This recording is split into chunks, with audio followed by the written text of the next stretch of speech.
Alright. So, um, not much that has to do with the introduction. So, if you're new around in the stream here, welcome. Uh, I may add that I kind of want to do this two-part of this is of the Archon quest. So, if you been around here doing again, see me doing Genshin Impact, then you probably have to kind of like watch my recap around my stream. So, yeah, I'll do a little bit of focus around some of the parts here. I will go over towards the second act of this, so I'll be focusing on the five acts around some of the story quests. So I'm gonna uh try to do a bunch of these like witch schedule solutions, witch homework solutions. So that would be another separate stream. Perhaps this is just like, oh, this will be a morning of daily for each days that you have to do so far. So I'm gonna do a half a part of this one if it's not that long so far. I'm gonna try to kind of like focus around some of the story quests for each act like this one. Anyways, like and comment, subscribe, and as you know, the current unable to accept the Sarian's Chronicles has been locked. So that means I have to wait for another patch to kind of like wait for another patch to reach out. So anyways, I don't want to spoil ahead of us, so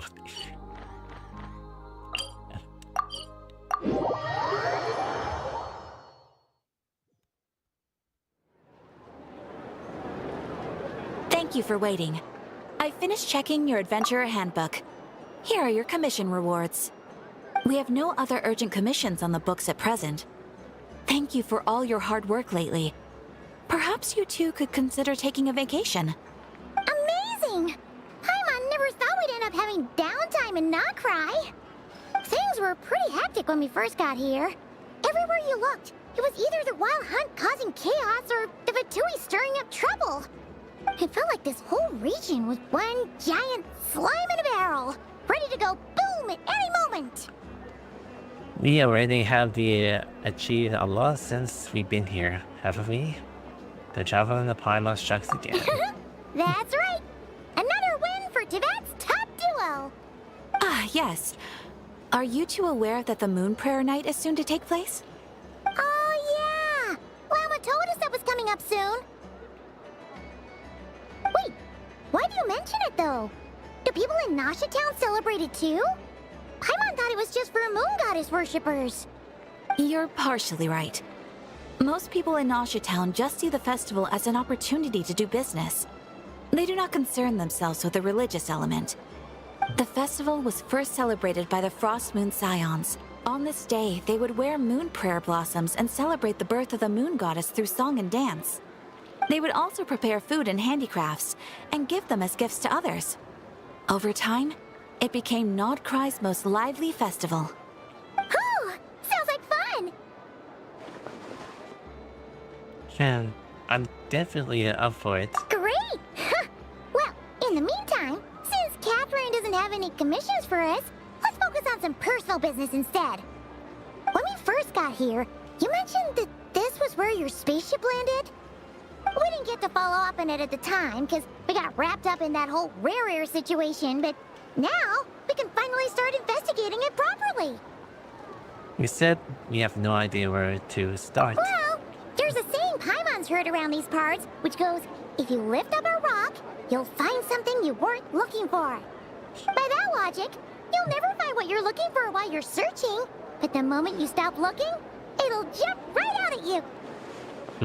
I'm not sure it's as simple as that. Could be worth a try though, right?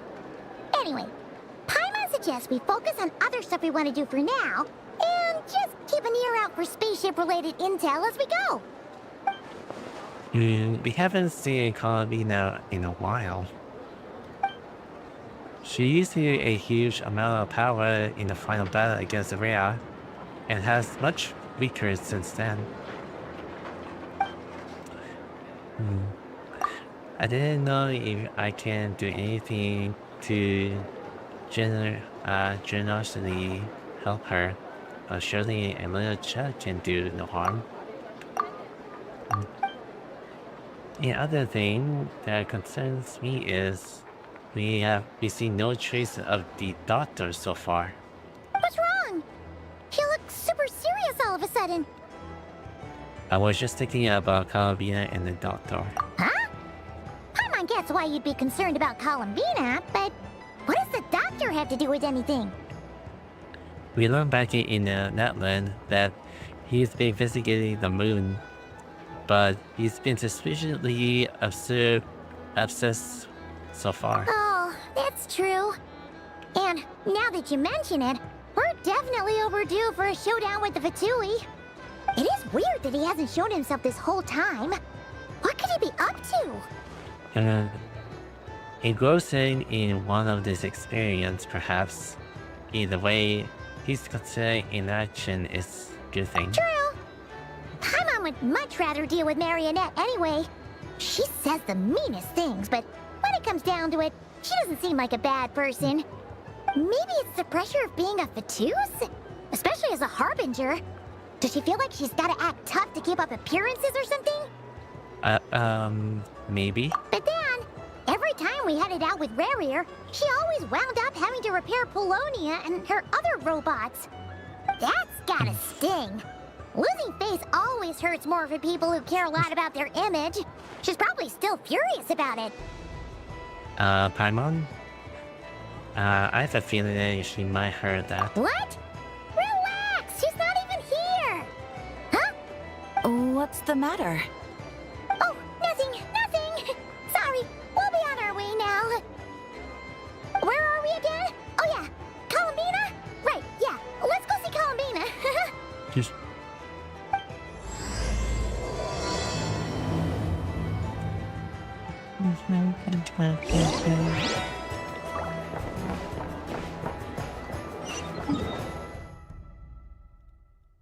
Right.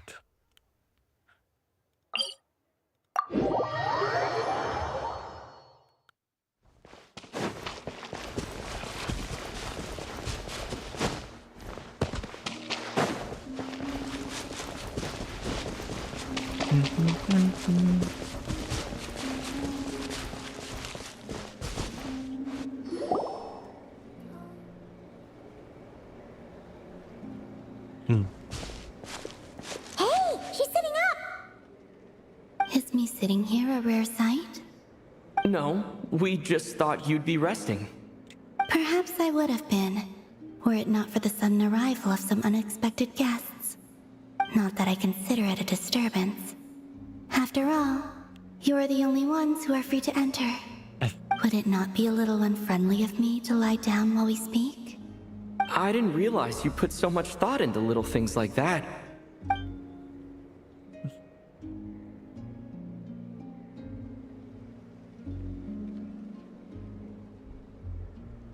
Only sometimes. There have been moments lately where I think about you and your companions. They are warm, mysterious, and cozy memories. Very few of my past memories are anything like that. They say that travelers return home bearing bags full of souvenirs. But my luggage was empty, Hi. and I believed it would stay that way. Return home? So, you're still planning on returning to the moon? Yes. This planet continues to reject me, reminding me that I do not belong here. If I remain into that, there will come a day that I disintegrate. And I don't mean reduced to dust, or turned into food for the flowers. I mean, I will cease to exist entirely. Alright then. Well, we're sure gonna miss you. But it sounds like we'll have to say goodbye. Speaking of, hello. So, welcome. I'm just starting with this quest. How do you intend to return? The moon prayer night is soon to arrive. On that day, the moon will be closest to Teyvat. I know. Okay, focus. The Kuvaki in this land will reach its peak at that time. I merely need to grasp the tide, and with relatively little effort. Oh, Paimon gets it! It'll work like a slingshot! You make it sound like she's gonna get blasted up to the moon. If I did that, I suspect I would crash into the false sky. Huh. I will be using a much gentler approach. But I do like the analogy. It's fun. Hold on.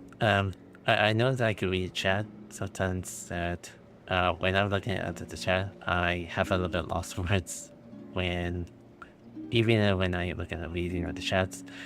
Unfortunately, I don't display chats around doing it on YouTube. So feel free to ask anything in the chat if I have time.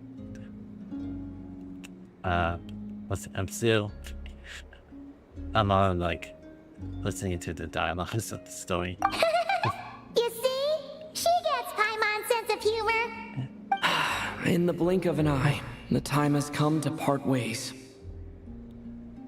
It does feel that way, doesn't it? Time seems to fly fastest when you are enjoying it. I have always thought of myself as a wanderer on this earth, and it has never expressed any desire to keep me here. Yet, just as I plan to depart, it tugs at my arm. Is this a gesture of affection? Or is the world mocking me? Oh. Were you hoping I can answer that? Yes. You are a traveler, so you must have a lot of experience in this area. Then, what I would say is, enjoy the moment. That's right! Don't overthink it! Happiness is happiness and joy is joy! The point is to enjoy it, not analyze it! I see. Then what I would say is, even though I am very tired right now, I am still happy. I can't tell from the tone of your voice. Oh, really? You don't think I sound happy? I'm just kidding. I could tell you were in a good mood today from the moment we saw you. A joke. Albeit not a funny one. Anyway, I assume you're here about you-know-what. Give me your hand. Actually, it's not that. There's something else we wanted to discuss with you. Oh. Then, do you still want to give me your hand? Or not? Sure.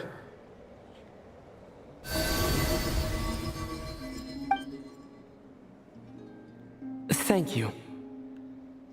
So, I've heard that in the moon prayer nights of the past, people here would hold celebrations in the moon goddess's honor. Since you helped so much in our fight against the Rehir of Solnari, I think you deserve a farewell party before you return home.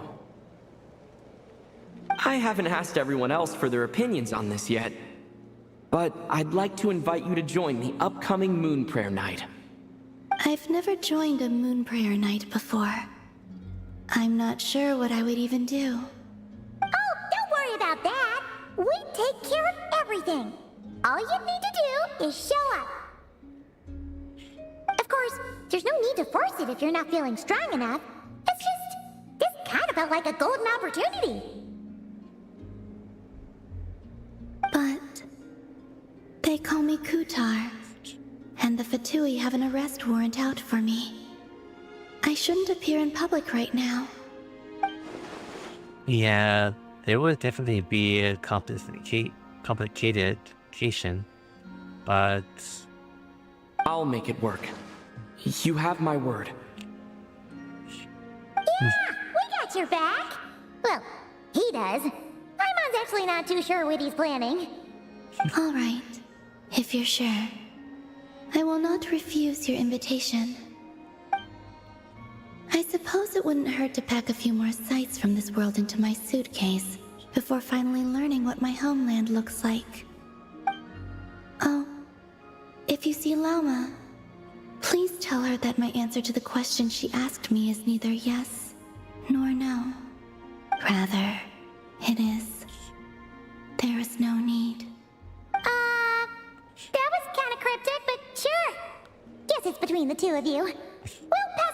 message. Bye for now.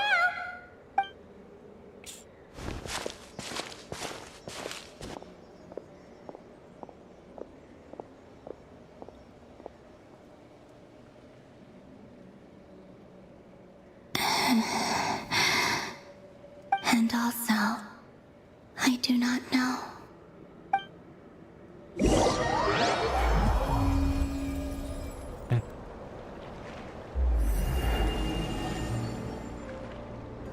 Since she's agreed to join the festival, let's go see who else wants to take part. Lauma's gotta be the person most familiar with the Moon Prayer Night. We should start with her.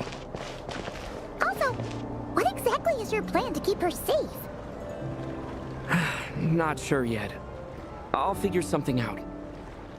What? Are you serious? And Paimon even gave you her bubble of confidence back there. When did you become so sneaky?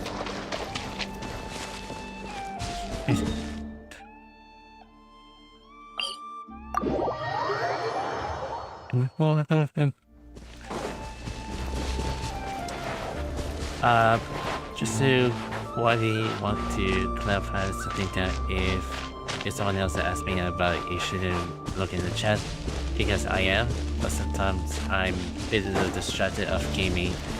I don't usually chat that well on circling around on streaming chats.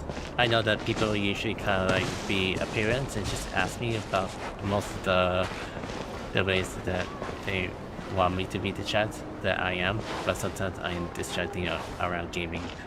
I can try to read the chat if I could, but sometimes I could actually get myself to delay that little, you know. Hey, Lauma! It's us! Huh? Varka? What are you doing here? Beats me. I had a bit too much to drink last night, and when I woke up, I was on Hisi Island. Mr. Varka is helping to oversee Nasha Town's preparations for Moon Prayer Night. He is here to go over some details regarding the decorations and custom cloth designs. Right, yeah, that too. What do you mean, that too? So, preparations are already underway? Yes. Celebrating this festival is a long-held tradition here in Nod Krai. On this day, the crescent moon at the top branches of the verdant crest turns into a full moon, and the moon prayer blossoms bloom with a special radiance. Our people take these to be blessed omens. It's an especially welcome event coming off the back of all that nasty business with Rare. Everyone got put through the ringer recently, and now they're looking to turn their fortunes around. The big shots in town all agree that a big, lively celebration is just what we need to rebuild people's faith in this place. No wonder Catherine said that people weren't so bothered about the religious element. That's right. It's become more of a local custom by this point. The celebrations have little to do with whether the religious stories behind this event are true or not. Even the Frost Moon Scions are eagerly awaiting the coming of Moon Prayer Night, despite now knowing that their past beliefs were founded on a falsehood. That's fair. It's a bit like the lantern ride in Liyue. It's a chance for people to enjoy themselves, not debate the existence of the Adepti. Although in their case, the Adepti definitely do exist. We made plenty of them in our time. Oh, one other thing. We just went to see Columbina. We went ahead and invited her to take part in the festival this time. Hope it's okay. Wait, so... you mean she agreed to it? Huh. That's quite a surprise. Then, I suppose that she intends to return to the moon on that day. Oh, yeah. It's kind of a complicated process, but basically, it's like a slingshot. She probably shouldn't have endorsed your metaphor. I understand. In truth, I had a feeling that she might make such a decision. Well, if Kuthar has decided to participate in the festival, we should prepare accordingly. Yeah, exactly. She was saying how it could be risky for her to show her face in public. We were wondering if there was any way we could hide her. Unfortunately, the people who carved the statues did an excellent job of capturing her likeness. It will be very challenging to hide a goddess whose face everyone is so familiar with. Darn! We may have bitten off more than we can chew here. Nah, don't sweat the small stuff. We can handle that. Huh? Are you saying you have a plan? Not as such, no, but the most important thing with a festival is to keep the mood light and your spirits up. You can't go preparing for a festival with those long faces. You'll never convince anyone to enjoy themselves. The Mondstatter spirit is strong with this one. As it happens, I agree with Mr. Varka. Let's start by making our appreciation for Kutar the beating heart of the festive atmosphere. And who knows? Once we get the ball rolling, perhaps everything will just fall into place. Hey! Did you catch that? Llama said the thing! Or close enough, at least. I'm looking forward to the Moon Prayer Night already. We have a festival in Mondstadt called Wind Bloom, and you can always tell which couples are celebrating it for their first time by the smiles on their faces. Big, beaming smiles like their whole face is glowing. And I have a feeling we'll get to see that same smile on the Moon Goddess's face at this festival. Not quite the same, surely. Anyway, I'll take care of business in the city, but I'll have to leave the decor up to you and the Frost Moon Scions. No one else can capture that traditional aesthetic quite like you guys. But lastly, there's the final key element that brings the festival to life. Companionship. We'll take care of that part. Before you leave, let me show you something that we've been preparing. Mr. Varka had asked to see it already, so you may as well tag along. Also, I have some further questions about Kutar's decision.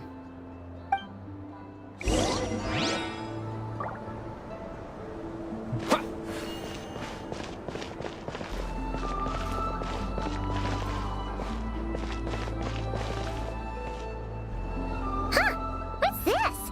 They sure look like they're having fun. I believe so. Kuhenki seem very skilled at playing drums like these, although I'm not sure where they learned it from. Maybe it's an innate talent?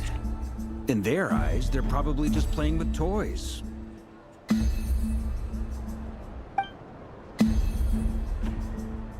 Wanatar! You wanna play too? Guess not. Yeah. She looks more confused than anything. Maybe we can teach her next time if we get the chance.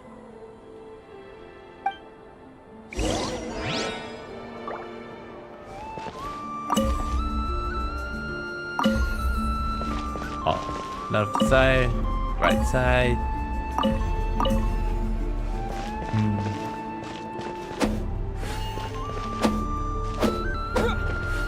Just want to see if any of these drums can be vibrated. What are these floaty things? Moon veils. We hang them from buildings in the city during the festival. When you look at the sky through them, it creates a lovely misty effect.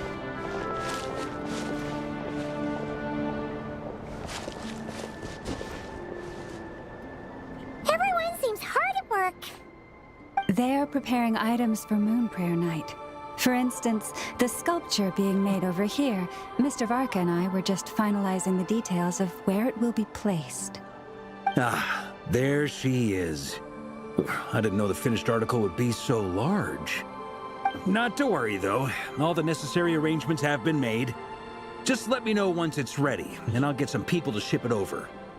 You have my thanks. And over here, we are preparing a very traditional confection. Oh, look at all these colors! It looks great! Can Paimon try one? Of course. I have a feeling you'll like it a lot. You bet! Sweets and treats are Paimon's favorite! If you included those in the Feast of the Moon, I bet Paimon would have joined the Frost Moon Scions by now. There will also be verdant crests like this present in Nasha Town during the festival. The timing of Moon Prayer Night is not completely set in advance. We make a rough estimate, then observe the changes in the verdant crests and moon prayer blossoms to guide us. As such, the wait itself is a fun feature of this particular festival.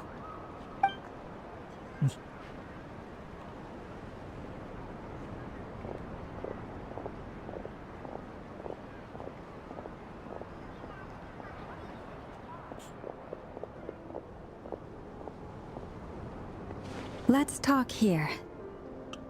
To tell the truth, I am very surprised to hear that Kutar is willing to participate in the festival. I once asked her if she'd be willing to stay with the Frost Moon Scions. I could introduce her to everyone, and we could be a family to one another. She did not answer, but she has not appeared here since. I took this to mean her answer was no, but if that were the case, she would not have accepted this invitation. Speaking of answers, she asked us to pass along the message. There is no need. Ah. I see. Maybe she is right. Maybe the Frost Moon Scions of today no longer need a moon goddess.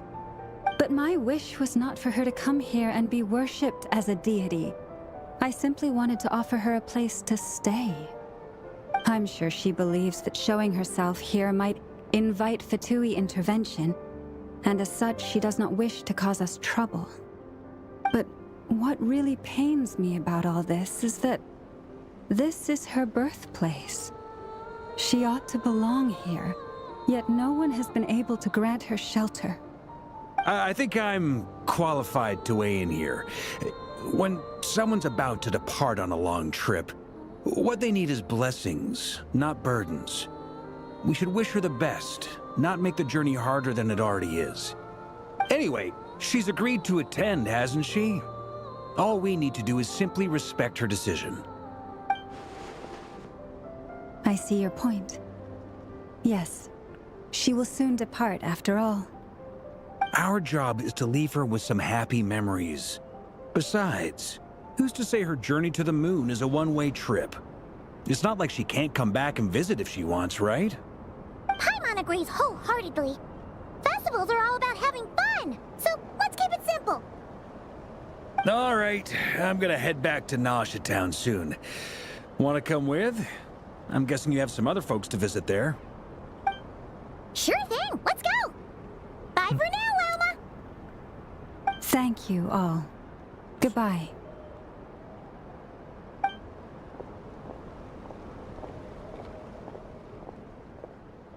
And actually needs blessings, not burden. It sounds good in principle, but will blessing alone be enough for Kalabina?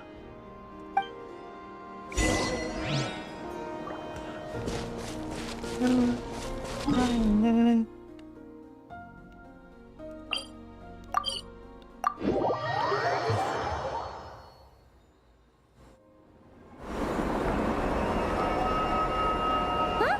Hey, over there! It's Durin and Albedo with twins! What could they be chatting about?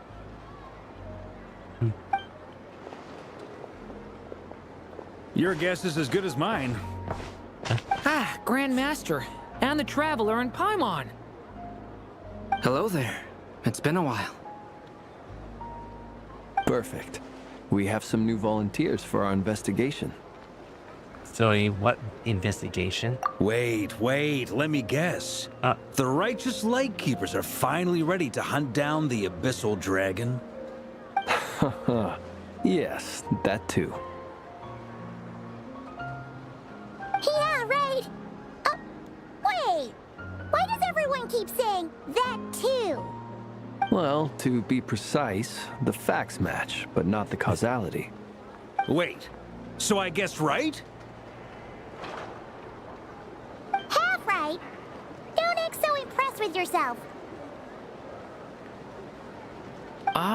Maybe I can explain.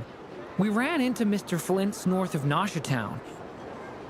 At that time, we just noticed a few abyssal creatures out in the wild, but the strange thing was, I didn't detect any traces of abyssal energy on them at all. On closer inspection, we realized that they were not real monsters, but something akin to reflections in the water, or perhaps a mirage. Huh? What do you mean? Like, you could see them, but not touch them? Exactly. It was very peculiar. They roared and tried to attack us, but we could not make any physical contact with them. I think I've heard of things like that happening in Nod Krai before, but I don't know much about it. Yes, it's a known phenomenon. Mirage-like illusions tend to appear in Nod Krai in the run-up to Moonprayer Night. From a distance, they appear quite real. I myself thought that Misters Durin and Albedo were locked in battle with abyssal monsters when I first arrived. But after sharing intel and investigating a little further, we can confirm that these illusions are harmless. There is no great cause for concern. I see. Whether they were real. All the Mirage stories I've heard are either animals, rocks, or small houses. Abyssal monsters, though? That's a first. It's a first for me, too. So I'm planning to look into it further just to be on the safe side. I intend to inspect a few more locations. What about you two? Any plans? Alice contacted me a few days ago. She'd like me and Durin to assist her with an experiment. But we lost contact shortly after receiving the message. I'm sure that comes as no surprise to anyone familiar with her. We don't know when the wind will blow, yet when the wind blows, we will know. That, in a nutshell, describes how Alice operates. Yeah, that tracks. Okay. Well, I suggest we investigate this Mirage business in the meantime. It's piqued my curiosity, and I'm pretty sure I know someone who will already be 10 steps ahead of us. Well said. Right? Whatever's happening in Nod Krai, she always seems to be the first one to know. Let's go see what she knows. We can invite her and her staff to the festival while we're at it.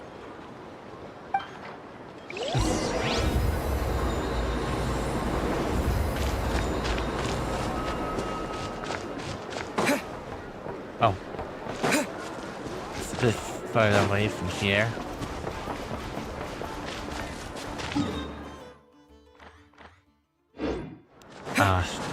Okay. You know, I did see the HSR program, so there's gonna be a bit of extension from the patch, about 8 weeks, just about 2 months ahead. So I'm waiting for the New Year's. I haven't got much to say anything when I usually enjoy the game, but I don't even have any guides or any thoughts about it. So I always keep checking listening to my wording every time when I usually do this on YouTube.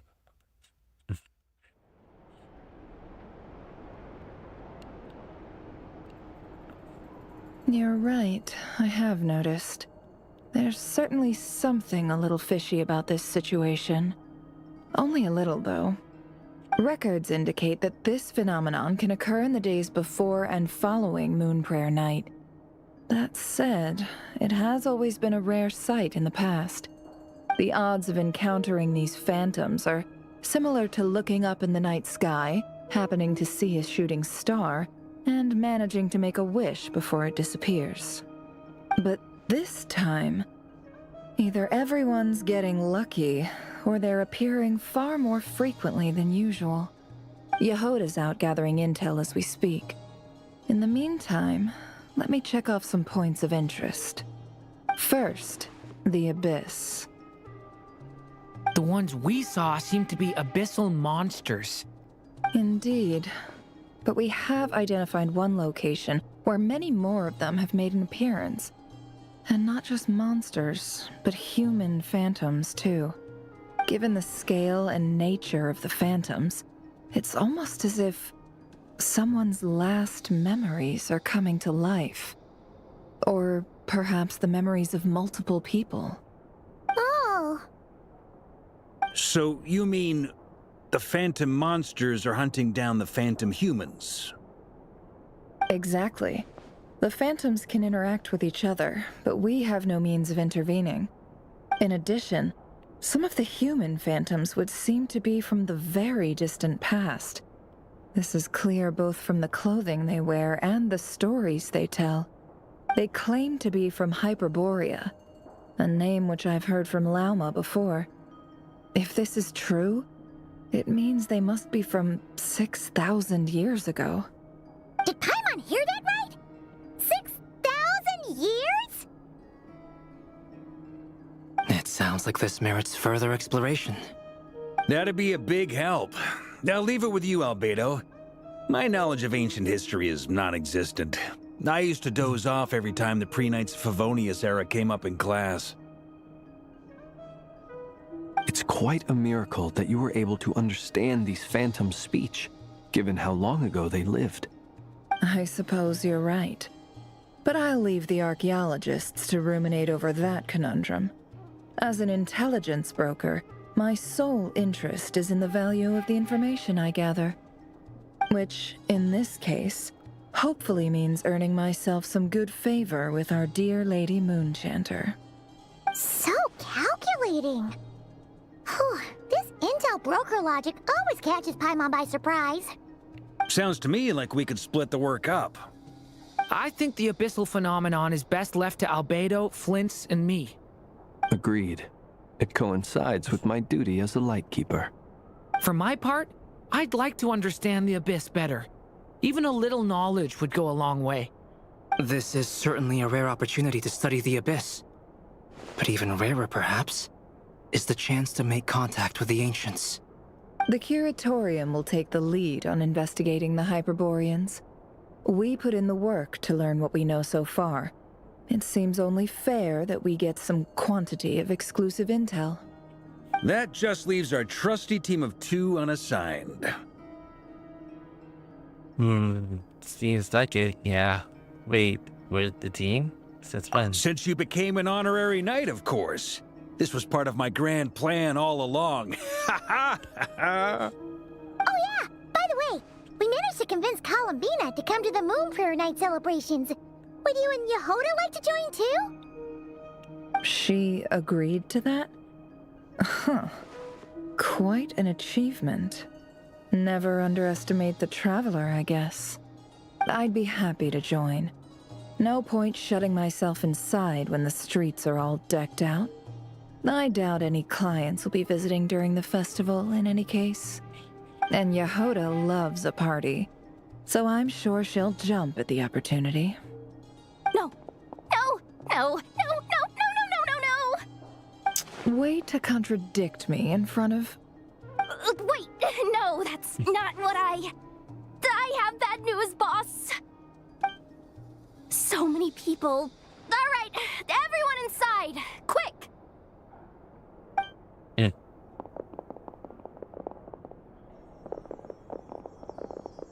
This is gonna sound crazy, but hear me out. I saw one of those phantoms at Star Sand Shoal, and it was some sort of flying ship. Like a spaceship? A ship at Stars and Cheryl? That's gotta be the one you came to Tibet in. You said you saw the same thing through the moon marrow, right? Huh? You already know about it? Ugh, I thought I was gonna blow people's minds. Turns out I'm the last to find out. Wait. Back up. You came here in a spaceship? Now my mind is blown! What's it like on the inside? Was it like flying through space? I want to know everything! Maybe that conversation is for next time? This is still a huge discovery on your part. Yep, exactly. Huge discovery. You're the best. Second best intel broker in the world. After your boss, of course. Wow. Really? Well, I don't know if I'm all that, but... I guess that decides where we're heading next. Come on, don't look at me like that. I know the spaceship doesn't have anything to do with me, but you don't want to leave me as the only one twiddling my thumbs, do you? Please? Fair enough. You can tag along. In that case, let's meet back here to discuss our findings once we're done. I wish everyone a productive investigation.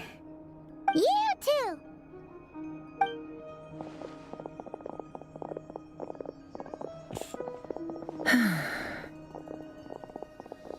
What's up, boss? Aren't we gonna head out? Tell me, Yehoda, when did the curatorium start giving out intel for free? Oh, sorry, boss.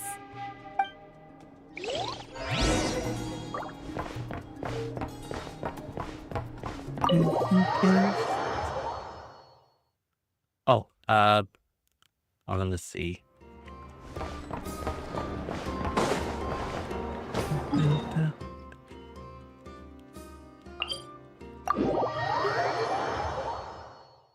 Honestly, things is sorting out.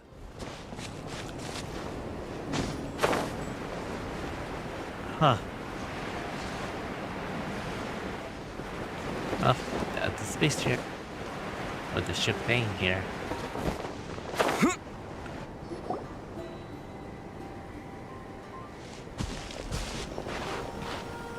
Wow, what do you know? Yehoda was right on the money.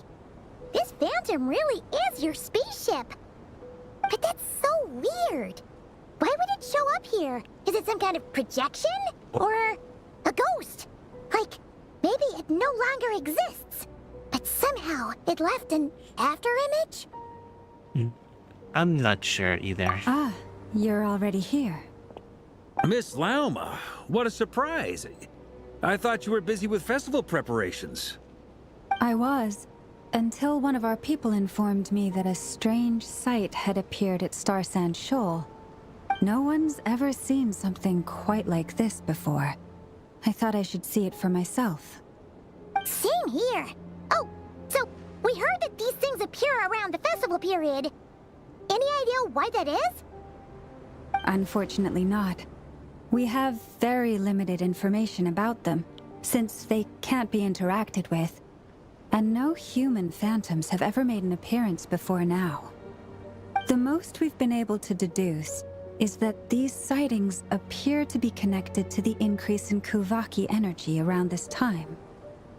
Let's look around and see what we can find out. Yeah, seems like that's all we can do.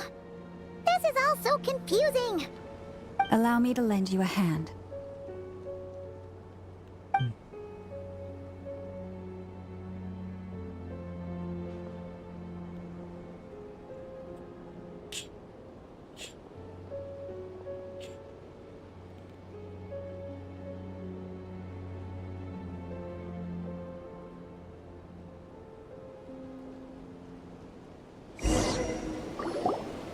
Everyone, our friend here should be able to provide us with some information.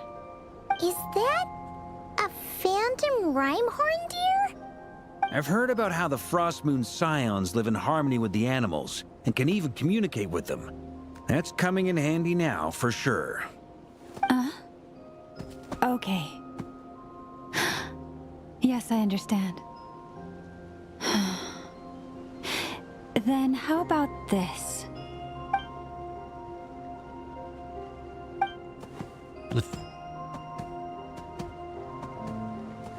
Oh, it's leaving.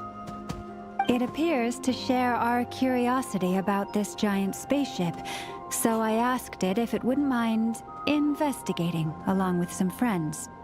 In return, I told it about some nearby spots where the wild fruit grows abundantly. We may live in a different era from these phantoms, but I trust that the terrain, climate, and ecology here are more resistant to the effects of time than some things are. Let's give them a moment and hope for the best. After a few moments. All back together. Must have been a lot of fruit. Indeed. Now let me ask them some questions.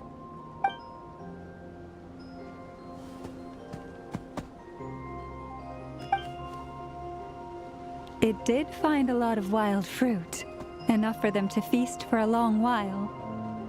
This puffin circled in the air several times, but didn't spot anything out of the ordinary.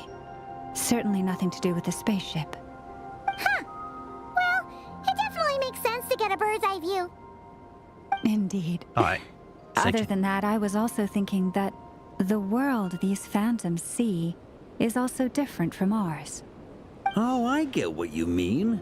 The wild fruit exist in both times and spaces, but there might also be things that only exist in that space-time, which we can't see.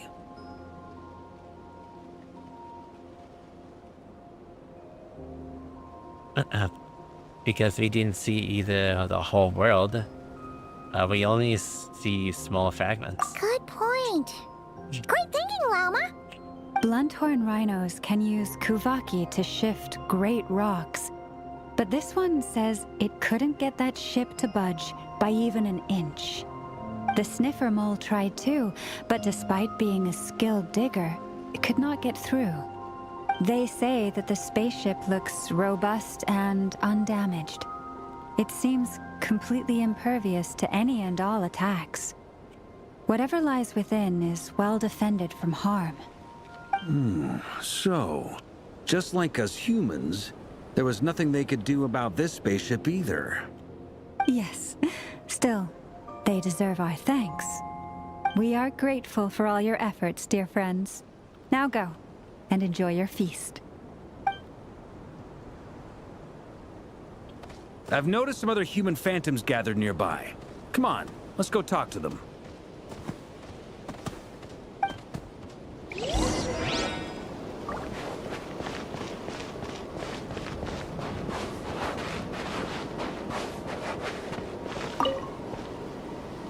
What is this thing?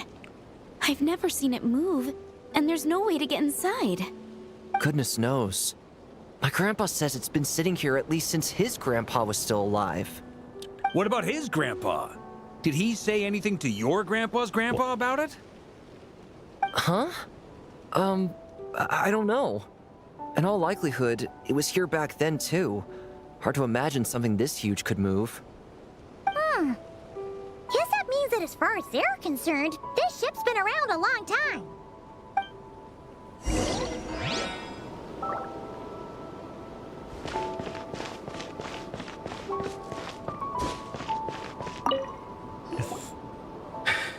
Come on, brothers. If we can get even a small chunk off of this thing, it's gotta be worth a fortune. Today is the day we strike it rich. Huh? You mean Paimon? Yes, brother, I shall join you. Let's make our fortune. We should go with them. What the? This thing is crazy tough. I can't even scratch it. What's it made of?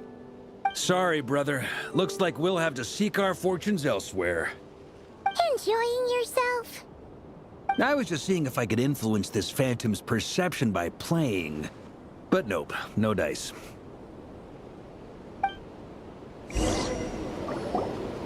I'm sure we're all starting to build up an idea of what's going on here now that we've spoken to some of the people. These phantoms are reenacting real historical events in Nod Krai. It's almost like we're in some kind of interactive stage play. We can talk to the actors, but the plot is fixed, and we can't influence it.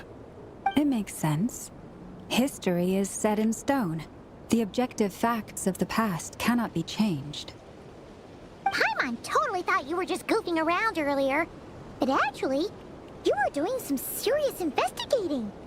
Of course I was. Anyway, at this point, I think we're forced to conclude that although the Phantom spaceship is right there in front of us, we aren't going to learn much about it from these people. If only there was a show, a moment when my sister was searching for me. Maybe then I could discover why she wasn't in the spaceship. Or if it showed the moment when it disappeared, I might find out who was piloting it and where they were heading. But in such luck, all I've seen is the arbitrary moment in the time during a long stay here. Don't be discouraged. If nothing else, this is proof of the ship's existence. And think about it. So many people tried to hack their way inside, but no one could get the door open. It's made of very tough material. To me, that says that we'll either find the ship itself or the story behind it. It's just a matter of time. Thanks, Vark. Huh. Every now and then, when Varka gets serious, he actually does seem like Grandmaster material for once. I wonder how the others are doing. Let's head back for now. Sounds good. Also, drinks are on me if Team Knights of Favonius is the first to finish. Wait, we have a team name now? Am I in Team Knights of Favonius as well?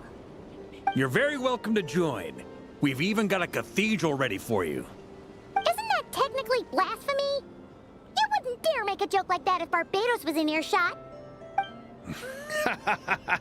Nah, I'm sure Barbados doesn't mind a little harmless blasphemy once in a while.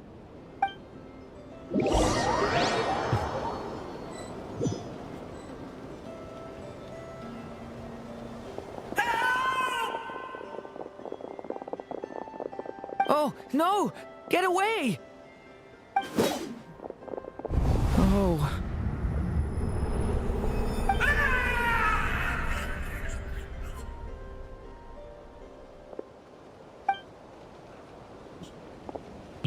I know it's hard to stomach, Mr. Durin. But as I'm sure you've noticed, there is nothing we can do to intervene in that which unfolds before us. But we have to at least try. And try you have. But are you aware of how many unsuccessful attempts you've made now? I wasn't keeping count. I'm afraid this is the 39th failure so far. Or the 5th if we're only counting this particular victim. There are no indications that these phantoms may be altered in any way. You seem to have calmed down a little. I'll make us a fire. You should rest and have some water. Feeling any better now, Mr. Durin? May I ask a few questions? I'll be back there. Be my guest. What exactly are we witnessing here? What happened to those people? My guess would be that we are seeing Nod Krai during the Conrian Cataclysm. Would that be accurate? Conria. That is correct. As you know, once the Abyss senses even the tiniest crack, it floods in and spreads like wildfire. There was a time in the distant past when it permeated all of Nod Krai, causing immeasurable harm. The people paid a terrible price to heal this land. Then, 500 years ago, the whole of Teyvat suffered an abyssal disaster. Once more, Nod Krai was dealt a devastating blow. I see. In the face of the abyssal onslaught, all were like grains of sand tossed around by a tidal wave. Be they human, fae, or god. The moment you witnessed is but one drop in a whole ocean of catastrophe. All right. I guess that answers my second question, too. I wanted to know why there's nothing I could do to help them, and that's because what we are seeing is history. That would be my guess as well. As I understand it, history and fate are not all that dissimilar. The latter may be unseen to us, but both are immutable. Yes. Fate was determined long, long ago. I still have a couple of other questions for you, Mr. Flint's. You mentioned more than one abyssal disaster that has struck this land in the past. How can you be sure that what we're seeing is from the Conrian incident? And also, how are you able to stay so calm when you're talking about these events? From everything I know about you, you're not cold or ruthless, and you're not indifferent to the suffering of others. Alas, I am forced to show my age. I must be 600 or 700 years old by human measure. Wait, so you... One is not easily moved by history when one has witnessed the truth firsthand. I'm sorry. You needn't apologize. Your passion is a good thing to have. Treasure it, because someday you may find it in terribly short supply. Now, at the risk of offending you, I have a question in return. Your curiosity toward the Abyss, is it born from hatred or because you sense its call? I only ask because I kept a fragment of Rarir's body in my lantern for a short time. Specifically, his heart. So I know what a burden it can be to carry the Abyss with you. And I hear its power growling from somewhere within you. In my eyes, your mere existence is a miracle. My honest answer is... I don't know. I don't think I have the confidence to say for certain. What I will say is the Abyss is not the only issue that haunts me. Even before I became who I am today, the question dogged me constantly. Should I even exist at all? My doubts remain unresolved. But when we fought Rarir, something became a little clearer to me. Sometimes it is the darkness within us that allows us to achieve the impossible. I certainly got the sense from your 39 attempts that you were trying to achieve the impossible. It sounds like you've resolved to see the truth for yourself. Absolutely. In that sense, he and I are quite similar. Then I wish you every success. I look forward to the day of your transcension. Well, if everyone's caught their breath, I suppose we should head back. Oh, and one last thing. I'd appreciate if you kept our discussion about history a secret.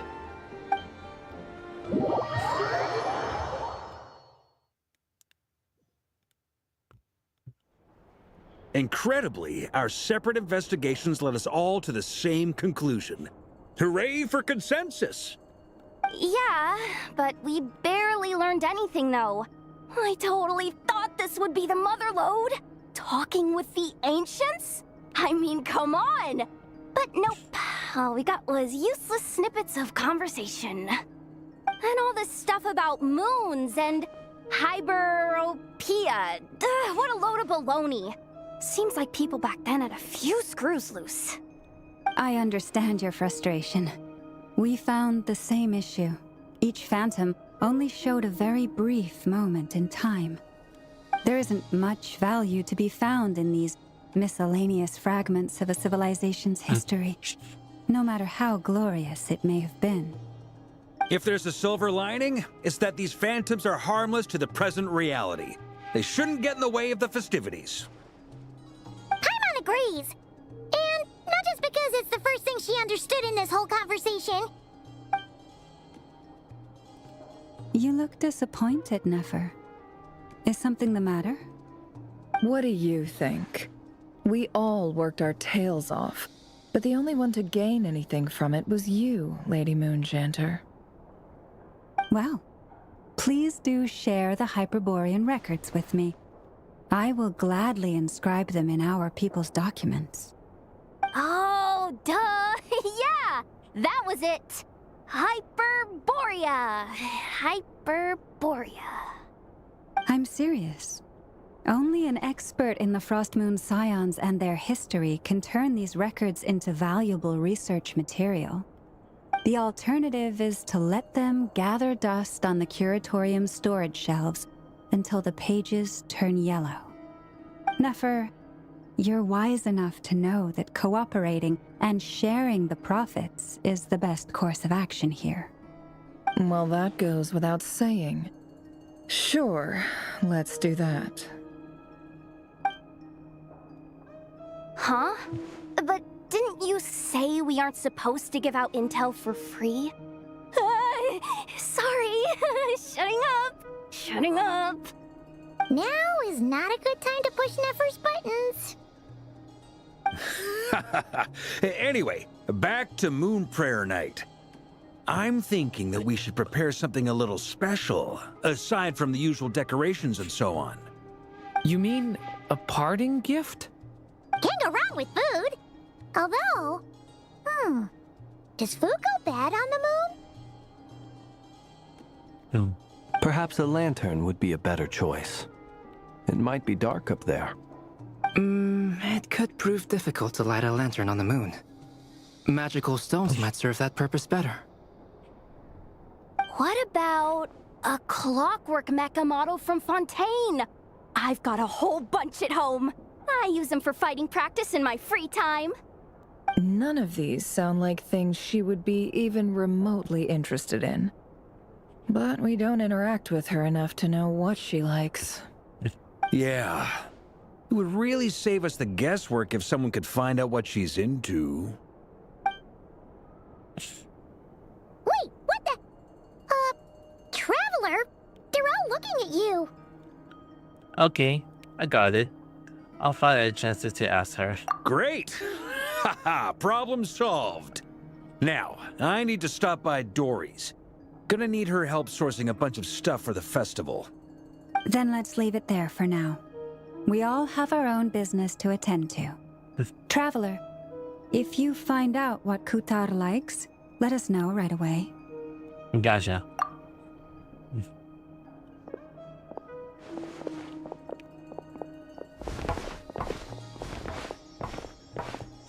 Is something the matter? Yeah, it's my light, Durin. You seem a little I'm fine. It's just... I'm still feeling a little rattled after witnessing the horrors of the Abyss. But it's okay. This is something I have to work through. I'll be all right. Thanks for your concern. Well, don't put too much pressure on yourself. If you ever feel like something's wrong, physically or mentally, we're here to talk. Don't forget, I'm the member of the Knight of the Portfolio. You can't always rely on me. Come on. Stop treating me like a kid.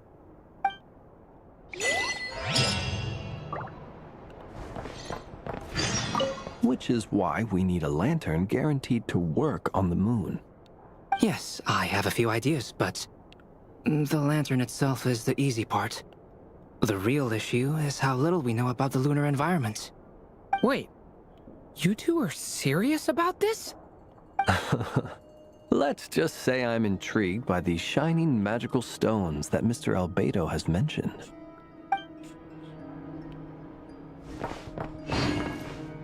Could you do me a solid and try to smooth things over with Boss Neff?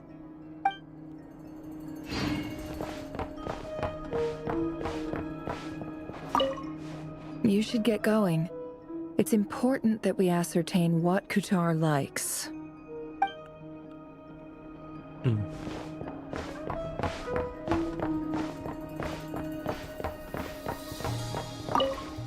Miss Lauma, would you accompany me into town? I think it'd be best if you saw the Frost Moon Scion's decorations for yourself. Very well. Let's go.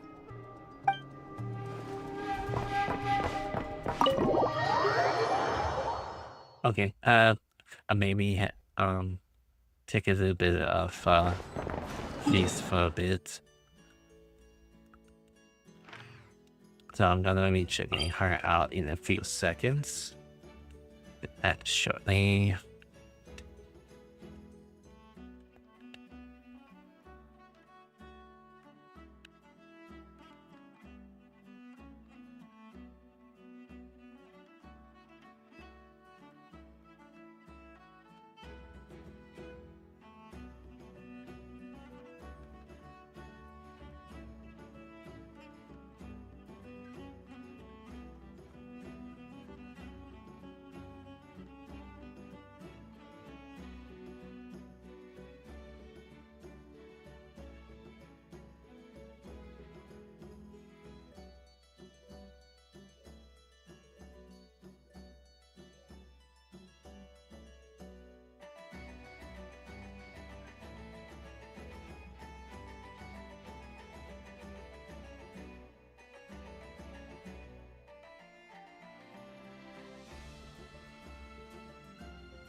Alright.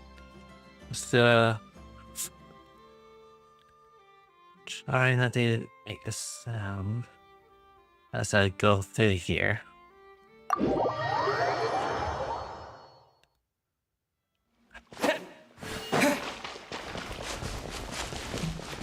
Oh, also.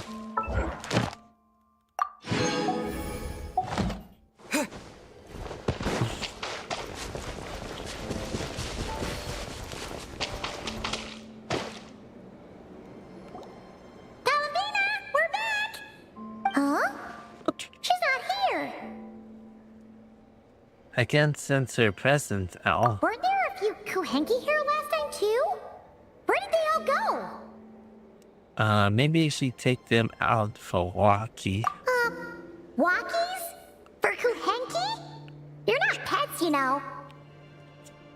Oh well, looks like we just came at a bad time. Let's try again tomorrow. There's still a few days until Moon Prayer Night, so we're in no rush. Besides, she needs time to rest anyway. Fair point. Let's go.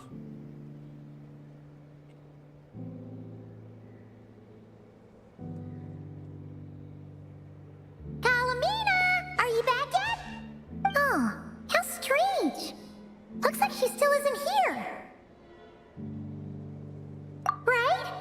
It's not like her to spend so much time outside, especially since she's worried about attracting unwanted attention. Oh, sorry. Muted for a second. It's a bit odd. By the looks of it, she hasn't been back all day. What about Luanatar? Luanatar, you there?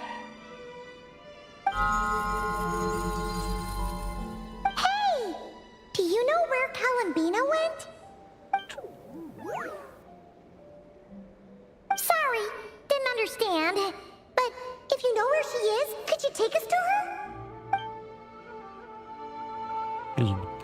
Sounds like a I don't know either too.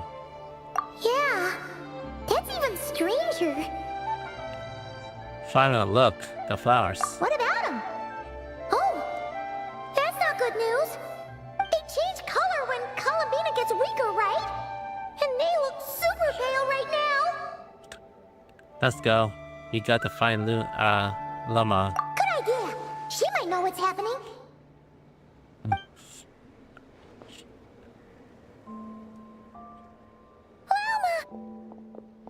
Ah, it's you. How is Kutar? Is she okay? She's missing. Has she visited the Moonfall Sire? No, she hasn't. I came here to check on her after I noticed the flowers had changed color. Based on past precedent, she must be very weak right now. Even getting up to walk would be a struggle. It seems unlikely that she wandered off outside. Not to mention that she doesn't do that at the best of times either. So yeah, this is super weird.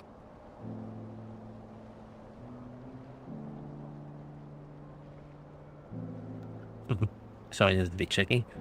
Has anyone approached the Silver Moon Halls lately? No. Very few people are in the know about Kutar's whereabouts. And if anyone suspicious had visited, they'd have left some sort of evidence. Come on, let's go to Nasha Town. If anyone has seen her, someone there will know about it. It's Nod Krai's information hub after all. Makes sense. Let's go!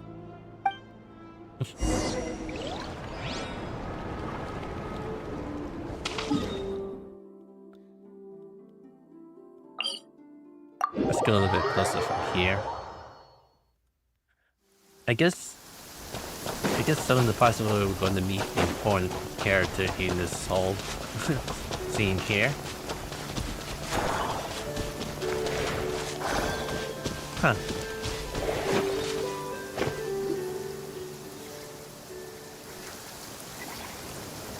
Wait a moment. Is it just Paimon, or is this all kind of suspicious? It's never been here before, right? No, I don't recognize it.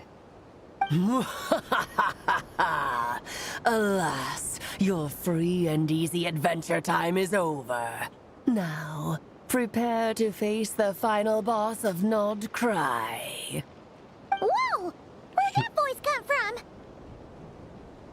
Not sure, but it's definitely hostile. No, no, no, not that way. The final boss is right here. The sniffer mole? That's the final boss? Surely not. Also, That voice is a little familiar. Okay, the jig is up. I'll stop teasing you. Turn around. I'm right behind you. It seems I've managed to leave quite an indelible impression, even though you've never seen my face. Oh, nothing could make a great mage more pleased with herself.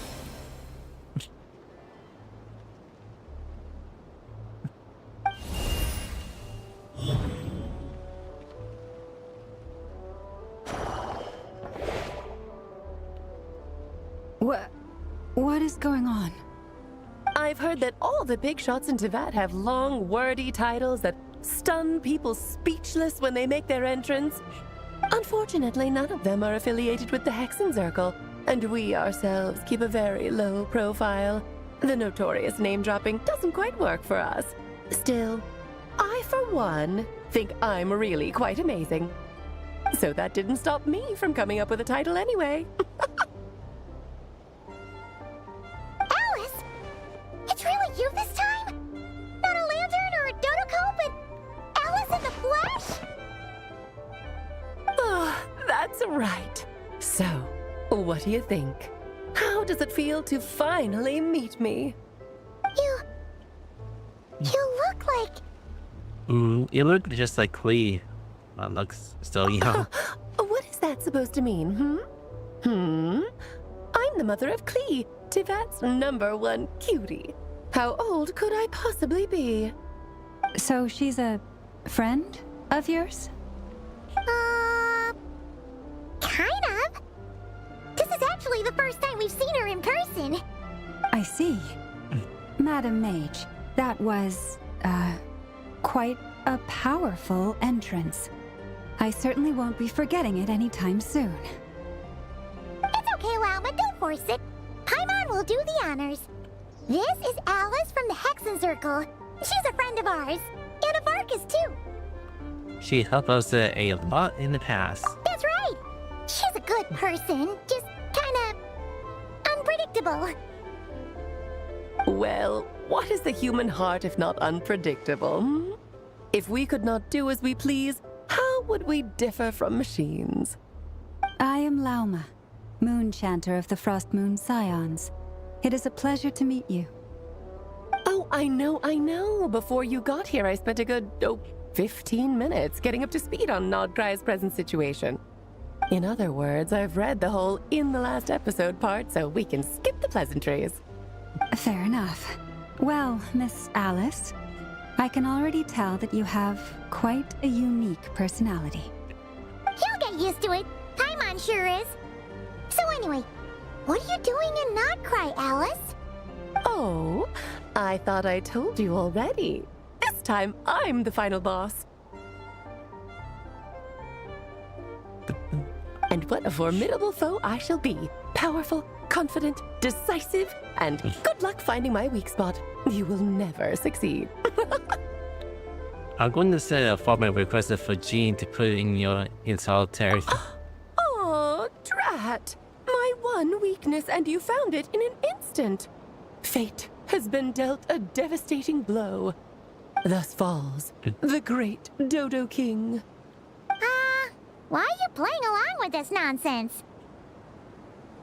For funsies, of course. What's wrong, Paimon? Are you disappointed in me? Am I a gigantic letdown? No, it's just... you seem like a busy lady. And this is the one time you've shown up in person. Paimon figured it would be for something more high stakes than just goofing around. You're quite right.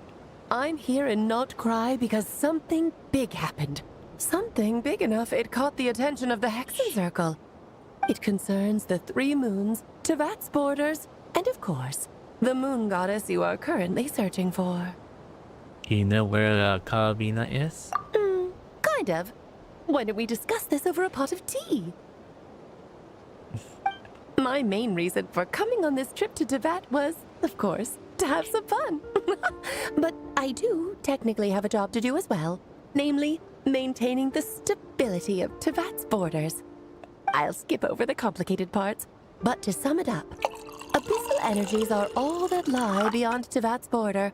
We'd find ourselves in a real pickle if they ever made it through. And the phantoms you've been seeing are a sign that the border has been disturbed. Ah, no wonder they tend to show up around Moon Prayer Night. Is it because the real moon is now so close to us that its power can cross the border? In part, but only a negligible amount passes through. Just enough to influence the verdant crests and so on. And as you've noticed, there has been an unprecedented number of phantoms appearing this year. The influence of the moon beyond the border cannot explain this. No, there is another far greater factor at play. The trilunar syzygy. A trilunar syzygy? Eons ago, before the heavenly principles came to Tevat, it was the then 3 moon goddesses who controlled the laws of this world. You're talking about life, death, and such, aren't you? Oh, that's exactly it! The 3 goddesses split these powers amongst themselves, promising never to consolidate them into one singular body. This was meant to keep the world stable. But, fast-forwarding to the present, the eternal moon's marrow is with you, while the iridescent moon's marrow, which should never have appeared in this world, has been retrieved. Add that to the presence of a moon goddess in the flesh and... the power of all 3 moons is gathered here in Nod Krai. There hasn't been an event like this since the War of Funerary Flame. And it's having a noticeable effect on Tevat's borders. Why are you so concerned about said borders, if I might ask? Because I wish to give my darling daughter a peaceful, sunny environment to grow up in. Is that a good enough reason? Kinda sounds like you're dodging the question, but it does make sense. Well, that's one reason anyway, and the most important one. The others are a little complicated to explain. For instance, cleaning up after dearest Miss R. Albedo could tell you more about that if you're curious, but right now, I have a more important question to ask you. Why are you collecting the moon marrows? Albedo wanted to use their powers to return home. I see. Nicole told me about that legend once. Nicole? You mean Mage Anne? Oh, so you remember. You heard the voice in Fontaine. Yes, of course. That was the story about Fate, her area of expertise. But back to the story of our dear moon goddess. I'm afraid her intended method of returning to the moon is unlikely to work anymore. What does that mean? She may be missing, but she hasn't gone anywhere. She has disappeared.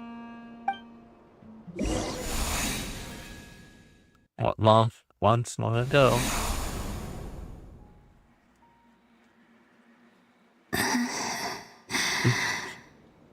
My body is so heavy. Wait, no.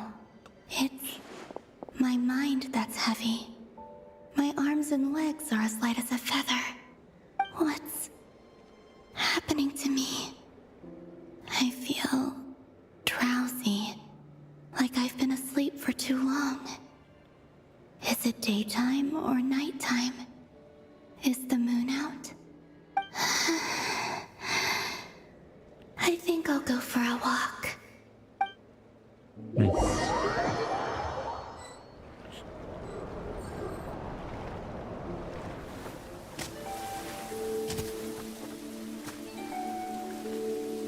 Are you out for a walk too? Huh?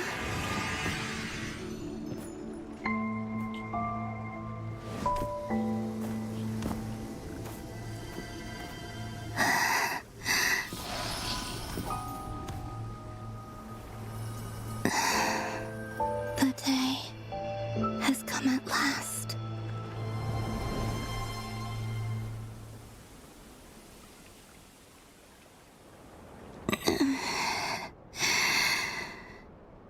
I grown so weak that I can't even sustain my physical form? But Moon Prayer Night is nearly here. I was so close to returning home. Death is near. Is this how it ends for me? Will I return to the moon after I disappear? Or... I don't want it to end like this. So far, at least, I still exist. Even if not physically, I can still feel. But as my power wanes, I'm sure that too will fade. I suppose I might take one final look at this world. The world where I was born.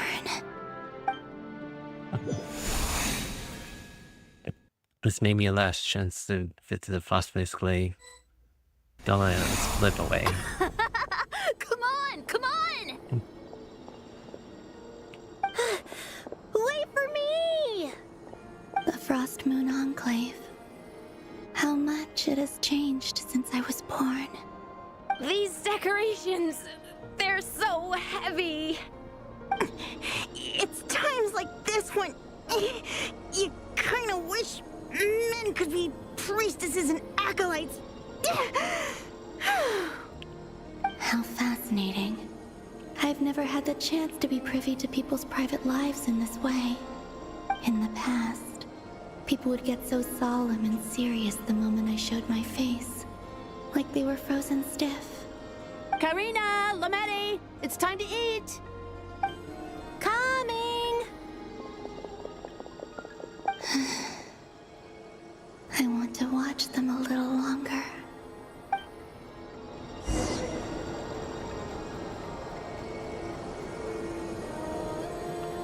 Alright. Elf. That's in my belly. Okay.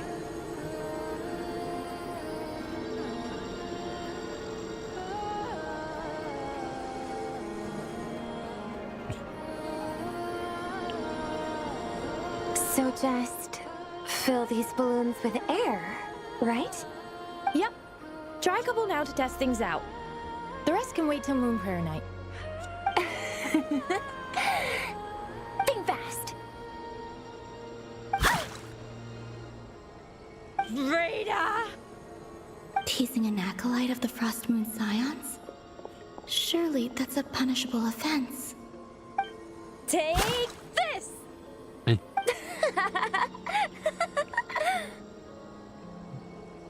Huh? Alright, enough horsing around. Lady Lauma gave us a task. We should get back to it. The task is just to check that the balloons don't leak, right? Doesn't matter if we fill them with air or water. Okay, you got me there. And you got me there. But still, we can't use all the balloons before the festival even starts. We won't use all of them.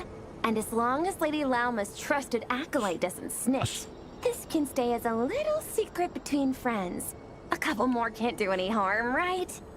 Oh, you menace. Then, think fast! Is pumping a balloon full of water really so much fun?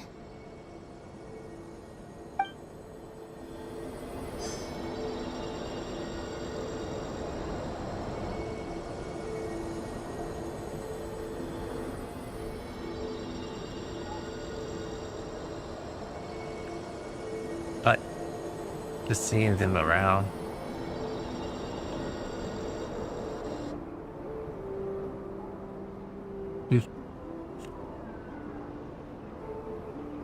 I'm sure you're both tired from playing all day. Come on, eat up.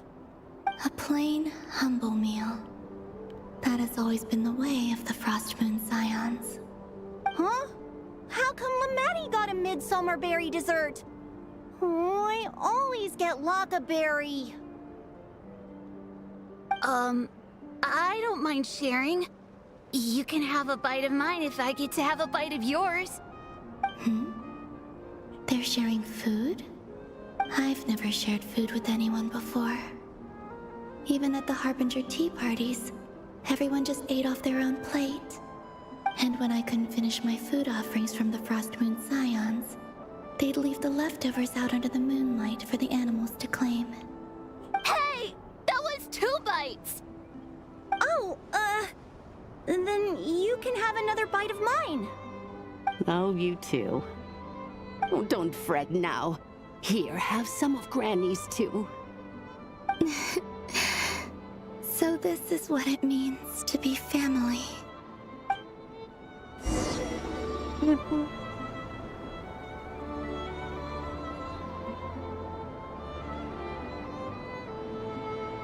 I'm seeing so much that I'd never usually get to see. They'd never act like this when I was around. It's nice, being able to just watch people in peace in these final moments. What a rare opportunity. I think I'll go take a look around Nasha Town, too. Maybe the Traveler will be there.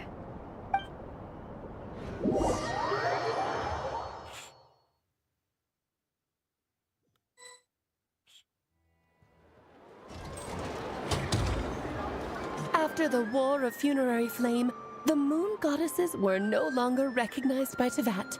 They lost the whole foundation for their existence. That's why the Moon Goddess's strength is fading.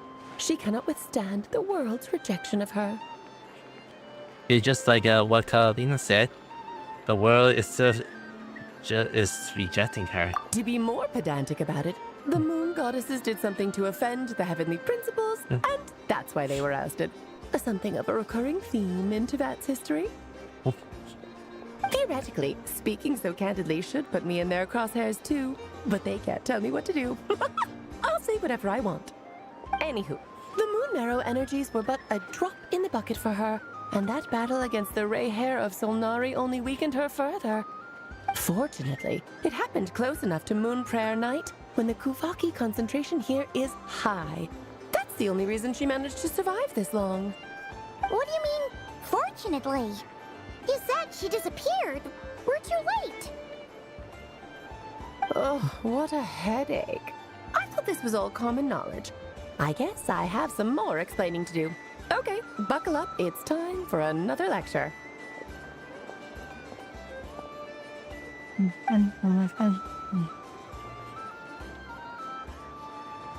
Now, I said earlier that the Moon Goddesses lost the foundation for their existence.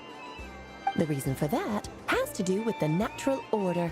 Basically, the rationale for their existence in Teyvat was lost. The same logic applies to the present Moon Goddess too. Consider her existence so far. Her comrades in the Fatui called her Damselette. And she was worshipped as Kutar by the Frost Moon Scions. But these connections have now been severed, whether by her hand or yours. So, the rationale that once sustained her existence is now gone. Wait, we did that to her? Well, strictly speaking, yes. But let's not start pointing fingers, shall we? I'll only end up as the big bad villain, and that's not the kind of final boss I want to be. If you're making the light of this, if you're making a light of this, hopefully that means you have the time. Of course I do. I'm only the greatest mage in the whole entire world.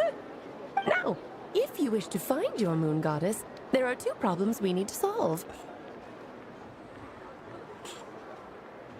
Firstly, we'll need to strengthen the connection between her and Teyvat, at least enough to sustain her until Moon Prayer Night.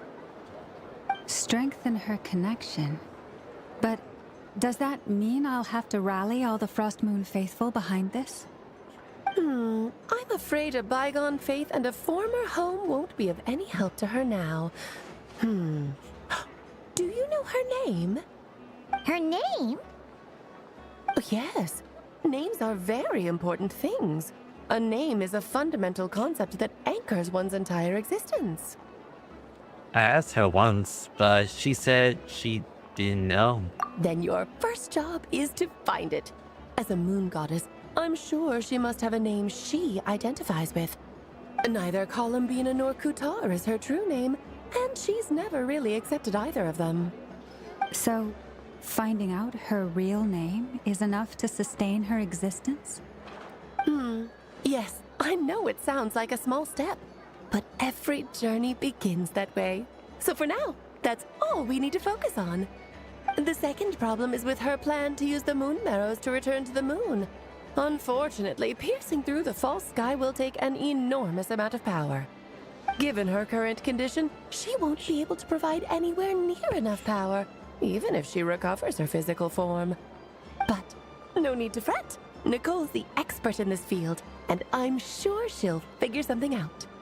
Wait, Mage N is going to help us out too? That means we've got 2 Hexacircle mages on the case. This is turning into a pretty big deal. Actually, this is more of a side quest for me.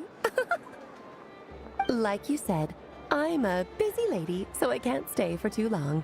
I'll have to return to Tevat's border soon. Thanks for telling us all of this. That's the upside you get for looking out for my little Klee. Hopefully that will incentivize you to carry on keeping her company in the future. Anyway, jokes aside, you'd better get moving. It will take quite a miracle for the moon goddess's consciousness to hold out till moon prayer night. Oh, I suppose I might as well tell you where Nicole is before I leave. Off you go now. Time to meet your new friend. Oh, yes, and a little suggestion. Don't forget to mind your heads. What? I wonder how Durin's doing. I should really go see him before I head back. You really are super busy.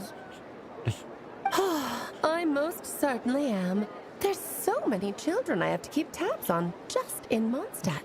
Durin, Albedo, Venti, Varka. There were some unexpected names in there. Klee didn't make the list, huh? Of course not. Klee is my pride and joy. I have no qualms about her, because she's the best child in the whole wide world. Yeah. Klee's a little angel. I'm glad you agree. Well, all the best. See you when I see you.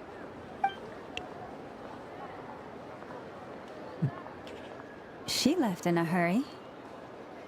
Yeah, she didn't pack up her stall. Should we handle it for her? I doubt that's necessary. The nature of her ability doesn't need our help. I must say, I'm now very curious about her daughter. Klee, wasn't it? What's she like? That's a long story. Come on, we'll fill you in as we go.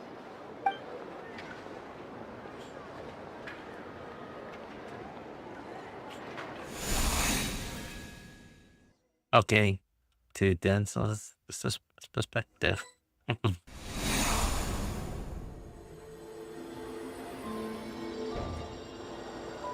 What a lively place.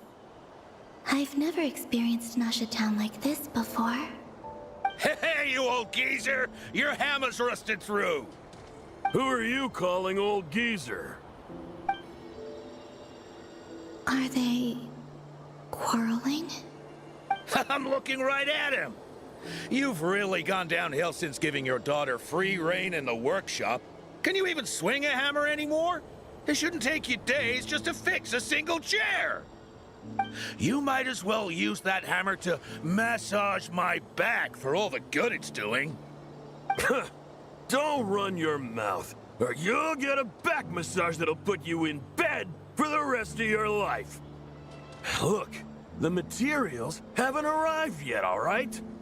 You know how busy it gets in the days before moon prayer night. I'll bet you send all the materials to your little princess. Blood's always thicker than water, huh? All right, you've made your point, Uncle Koski. As soon as the materials arrive, fixing your chair will be the #1 priority. And Dad, if you've got time to chat, why don't you lend me a hand, See? Lolka knows what the score is. I guess they're friends. But the way they spoke to each other was so ugly. Then again, it wouldn't be the first time I've seen something like this. Columbina! Sing outside my door in the middle of the night one more time, and I'll unscrew your vocal cords. You hear me?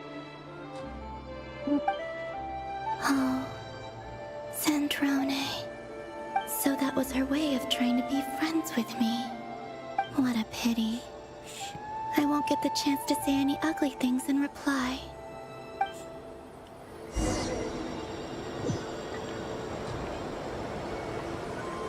Alright.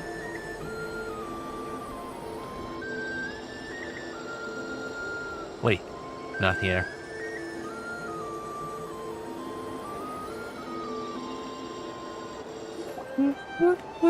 Hey, have you decided what to give her for Moon Prayer Night? I sure have. She's gonna get the surprise of her life when she's least expecting it. Then I'll whip out the ring and pop the question. The surprise of her life. What a fun turn of phrase. Cool, I get the picture. You can spare me the gushy details. Ooh, looks like we have a customer. Hello there, ma'am. Would you like some Moon Prayer Night candy? Huh? Is he talking to me? Can he see me? Here you go.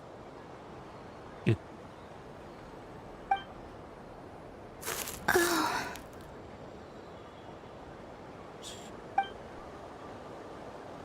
Come back anytime. Right. Now, where were we?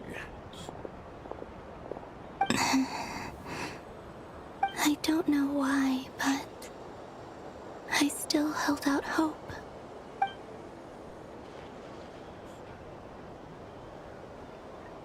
The most important thing right now is to find that mage. This name thing seems super important too, but where do we even start looking? I'd better go pay the Fatui a visit.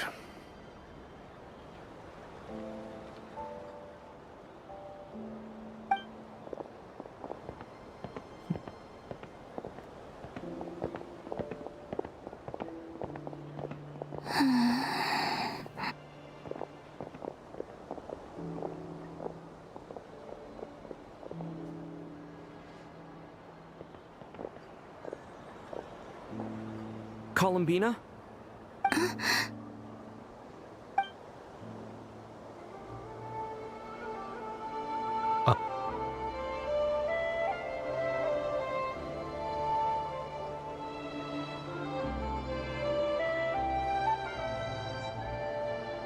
Traveler? Let's go! This is no time to be spacing out!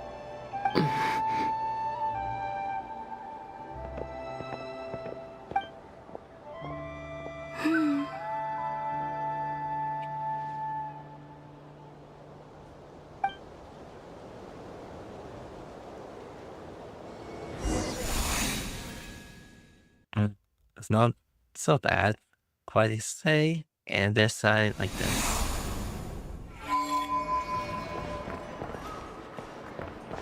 Alright. Just gonna get ahead towards the fast food side here.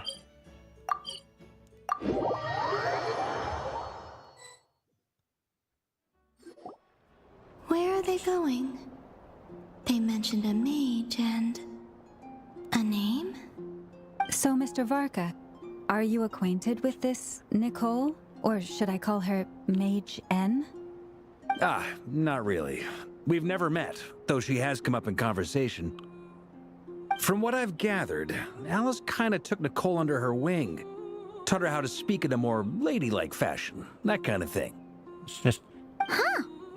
Hard to imagine Alice as an etiquette coach. Yeah, Alice is a larger-than-life personality, I'll give you that. But then again, that's why she's able to draw such an eclectic mix of people into her inner circle. If I remember correctly, being an interesting person is actually one of her main entry requirements. So, if you ever wanted to join the Hexen Circle, I'm sure you'd both be eligible to apply. Hey! Don't go around making promises on Alice's behalf! I wouldn't dare. I'm just trying to paint a picture of the Hexen Circle for you. Okay, sure. Anyway, since none of us have ever met Nicole, how are we supposed to find find her. We can't just go up to every woman in sight and ask, "Hey, are you Nicole?" Maybe something she's wearing will give it away? Like, a wind bloom pinned to her chest or something. Wait a minute. Alice never said Nicole was from Mondstadt. Oh, true. What about tea sets? I think all of each maid has their own cup. That would be this young lady, then?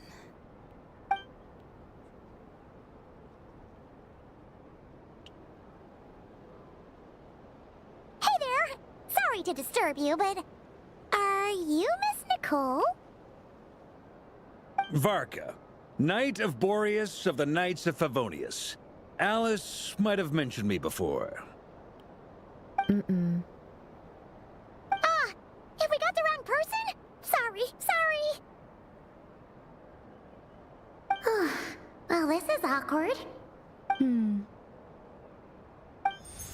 When I shook my head, I meant, no, Alice hasn't mentioned you before. Huh?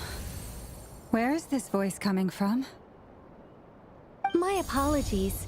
For certain reasons, I am unable to speak. This is the only way I can communicate with you. Oh. It might take some getting used to, but I hope you can understand. Hey, it's fine. I'm more shocked by the fact that Alice never speaks about me. I mean, As for you two, we have crossed paths twice before, but it is nonetheless a pleasure to finally meet you. It's really you! Thanks for all your guidance in the past! You're quite welcome. This time, things are different. We have reached the unwritten pages of the story. You might say that we stand at the crossroads of fate.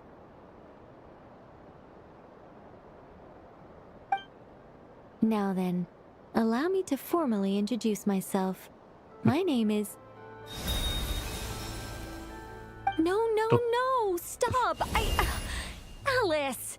I can't believe it! I had a whole speech prepared. I'd agonized over every single word. She always picks the worst moments to ruin other people's plans. I'm so sorry about that. Alice took the liberty of devising some bespoke self-introduction magic for each member of the Hexen Circle. But I could have sworn I deleted all of the triggering conditions for it. How did it bypass everything? Oh gosh, this is so embarrassing. This is a very different side of Nicole than what we're used to. Is she not used to face-to-face interactions? Don't worry about it. We've seen that introduction magic once already, so it wasn't too much of a shock. Please go on, Miss Nicole. We'd love to hear what you have to say, or, well, communicate. Huh? Are they talking to this lady? But... Will you all promise to forget that horrendously embarrassing introduction? sorry, embarrassing. When? Amongst the words that hope out just now, I saw Angel. Yes, my name is Nicole, and I am one of a very few angels who have retained both their preferred form and their power. The Traveler and Paimon should be no strangers to this concept. There is another of our kind in Natlan. They call her the Lord of the Night. Alright! Paimon remembers her! But we never seen her in person. Yes. Well, I have retained more of my power than she. It's because I don't have a long-term duty to fulfill. To be more specific... no. We'll be here all day if I get into the specifics. Moving on. If I'm not mistaken, you are here because you wish to learn how one might reach the moon beyond the sky. That's right. Is that something you can give us any guidance on? Yes, I do know a way. It began with the Hyperboreans, who lived after the War of Funerary Flame. Blank looks. Maybe I should start with the background of the war. Or maybe not. It shouldn't be an issue. I'll fill in the gaps for you when we have more time. Anyway, after that war ended, the three moons retreated to beyond the false sky. The Hyperboreans were humans I once aided. They accepted the civilization and creations bestowed upon them by the angels. But despite accepting many blessings of the angels, many among them still held on to their faith in the moons. They were reluctant to accept the new order, even after the War of Funerary Flame. They sought to contact the moon goddesses beyond the sky and receive their guidance. But all three had passed away by that point.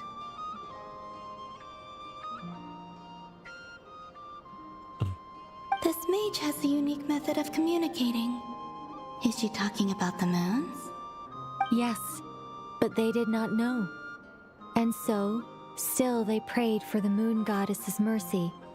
After building titanic structures that consumed vast amounts of Kuvaki, at last they glimpsed the moons and heard their voices. But of course, they were gravely disappointed. For it was then that they realized the three moon goddesses were dead. Oh, that's such a sad story. It is. Humanity was in a very sorry state at that time. The angels who had once aided them were gone, and the War of Funerary Flames had left them homeless and destitute. Just a second, I gotta ask. How relevant is all this history to the task at hand? Well, I mean, it's... Okay, it seems we've drifted into irrelevant narrative waters. It's been a while since I've had the chance to speak inside someone's head. As soon as I got started, I lost control and the words just flowed out like a waterfall. What I'm trying to say is... Right, yes, that's it. The relevant part is the ritual created by the Hyperboreans. The fact that they bypassed the false sky and saw the true moons implies that they successfully built a connection between Teyvat and the outside world. Which means, with enough Kuvaki and a sufficiently stable connection, it should be feasible to send one person over the border. Okay, so they built some kind of portal? Oh, yes. A portal. Yes. Is something wrong? You sound disappointed. I just didn't expect you to summarize it so well. It turns out I could have said all that in one word, if only I'd managed to think of it. No, please, it's fine. This is invaluable knowledge.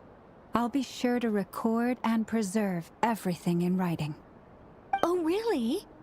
Well, in that case, I suppose I could backtrack and add some more detail. I did gloss over a few things so far. Whoa, whoa, whoa, time out. Let's summarize what we've got first. The Hyperboreans were the last ones to use this method, right? So we somehow need to find whatever structure they built and make sure there's enough Kuvaki to power it up. Luckily, we have the moon marrow of both the eternal and iridescent moons, so we're all good for Kuvaki. Which means the key issue we need to focus on is finding the place. Am I right so far? Yes. Although I expect the structure is long gone by now. That said, what if we could take advantage of the phantoms to travel back to a time when it still existed? Well, travel back isn't quite accurate. It's more like we'd be creating a handshake between 2 points in space-time. We wouldn't even have to pick a time when it still existed.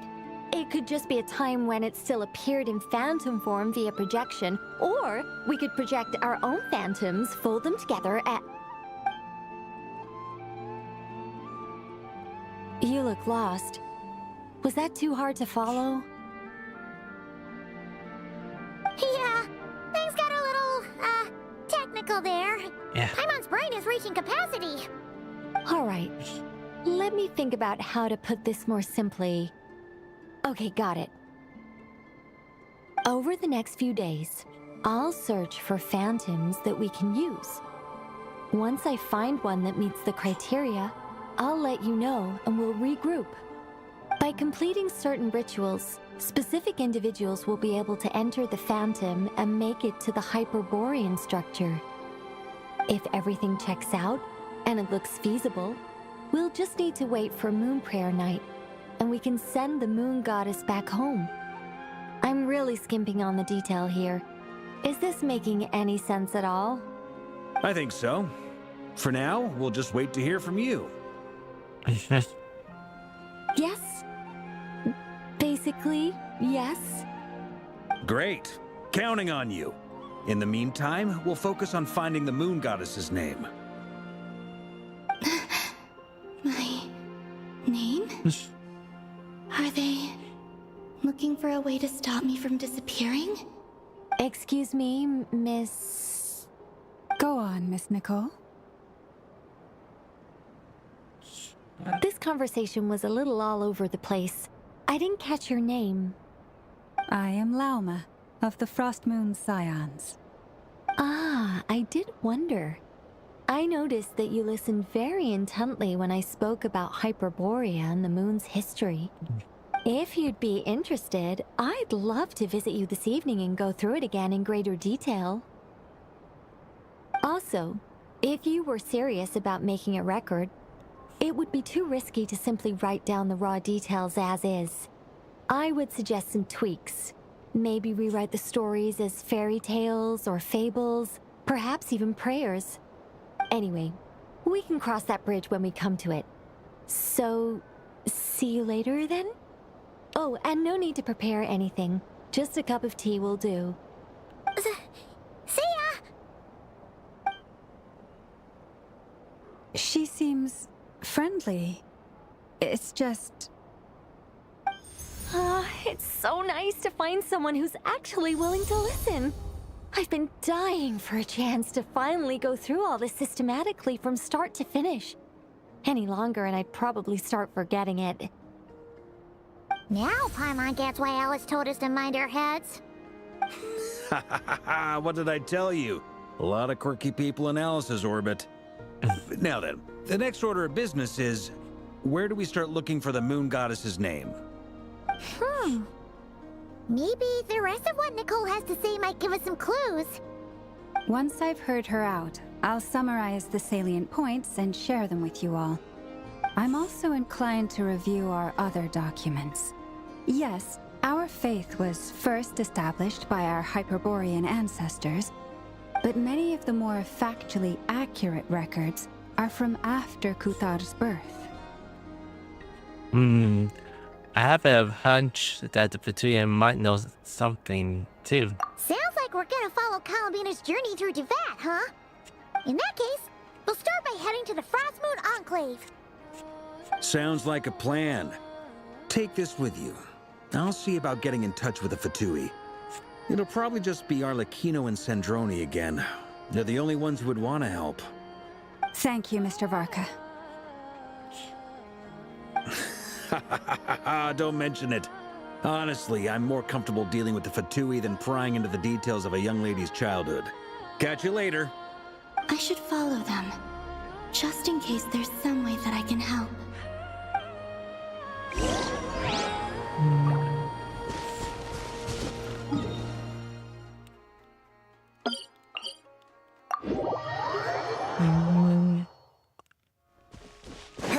My head held a bit.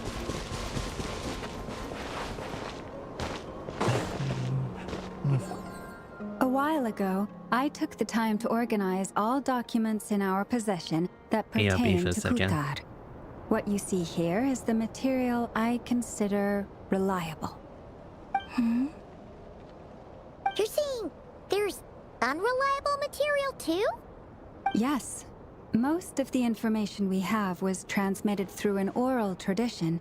Inevitably, some of her stories were mythologized and deified over the years through countless retellings. That's why I organized them into reliable and unreliable. There's no sense seeking answers in history unless we can ensure the veracity of the historical record. Makes sense. Alright, let's take a look through.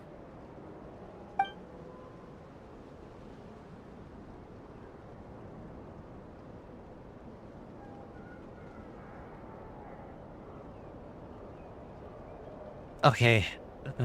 The confidence that will be the one why to describe the writing style of these historical records, but it could just easier to describe the interest and dry. And since Llama already knows the materials like the back of the hand, the quest to find any new information in these texts is start going. Almost all these records refer to Kutar instead of Columbina. Although neither of those is her real name. Paimon's not sure what point she's trying to make. What we can gather from these records is that the Frost Moon Scions worshipped her as a god, placing impossible expectations upon her. I cannot fault them for their earnest faith, but for all their devotion, worshipping her day in, day out changed nothing. I imagine that none of it resonated with Columbina. It wouldn't surprise me if, even back then, she had already begun to reject the name Kutar and everything it represented. Lama speaks the truth. When I heard them call upon Kutar with hope and expectation in their voices, they may as well have been calling upon somebody else. When you were organizing these texts, what tyranny do you see? Well, that's a bit complicated. I looked at the level of detail, perceived authenticity, prose style, and how realistic their portrayal of Kutar seemed to be. Amongst the Frostmoon Scions of today, only I know of her existence, and I alone have spoken to her face to face. As such, I know that there are certain things she simply would never do. That being said, I have sensed some changes in her lately. Changes? Me? Seems like this is getting us nowhere. For what it's worth, why don't we check the unreliable sources too? Sure. Give me a moment.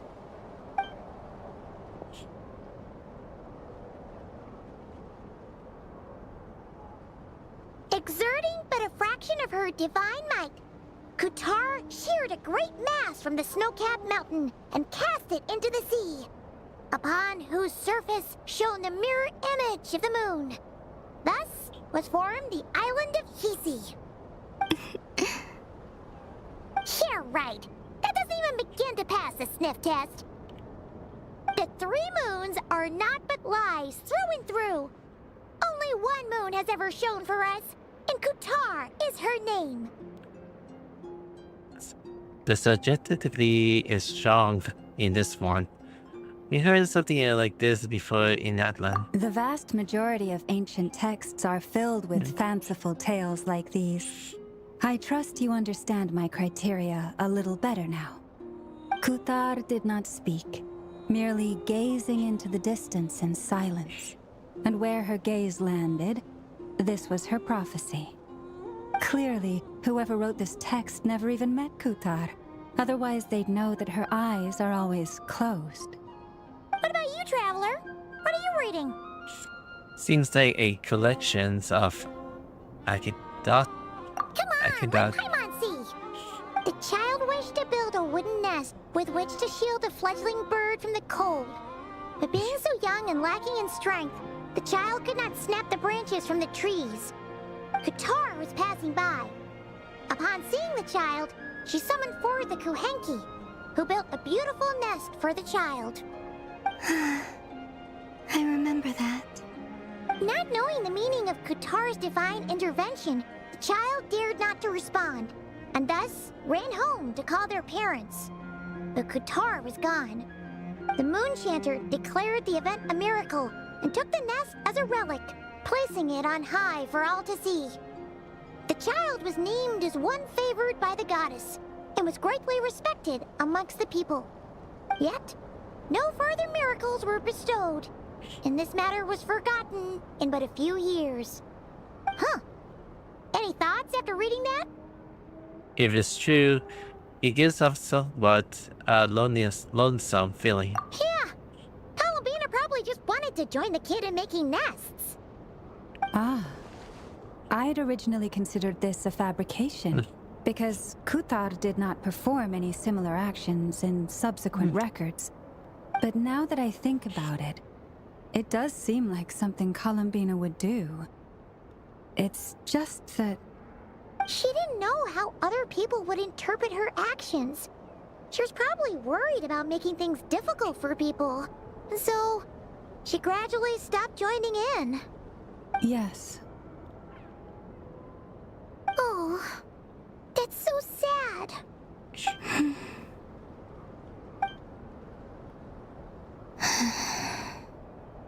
And now, I can make no such gestures of warmth, even if I want to.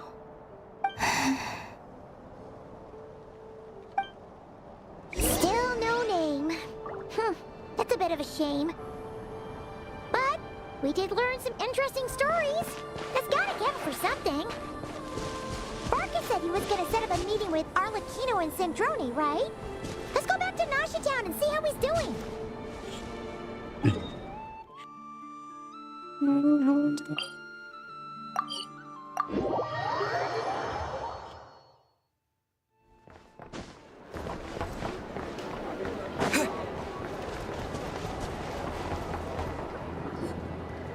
Let's see. There's Barca. Oh, and it's Durin and Albedo too. Talking about coincidence, you meet again. Yeah, this is pretty much the same place we bumped into each other last time. I convinced them to stick around a little longer. We were all waiting on people, so I figured having a little company would help pass the time. Ah, so you've been waiting for us? Does this mean that you've already arranged things with the Fatui? Sure does. Now you're back, we can go meet up with them together.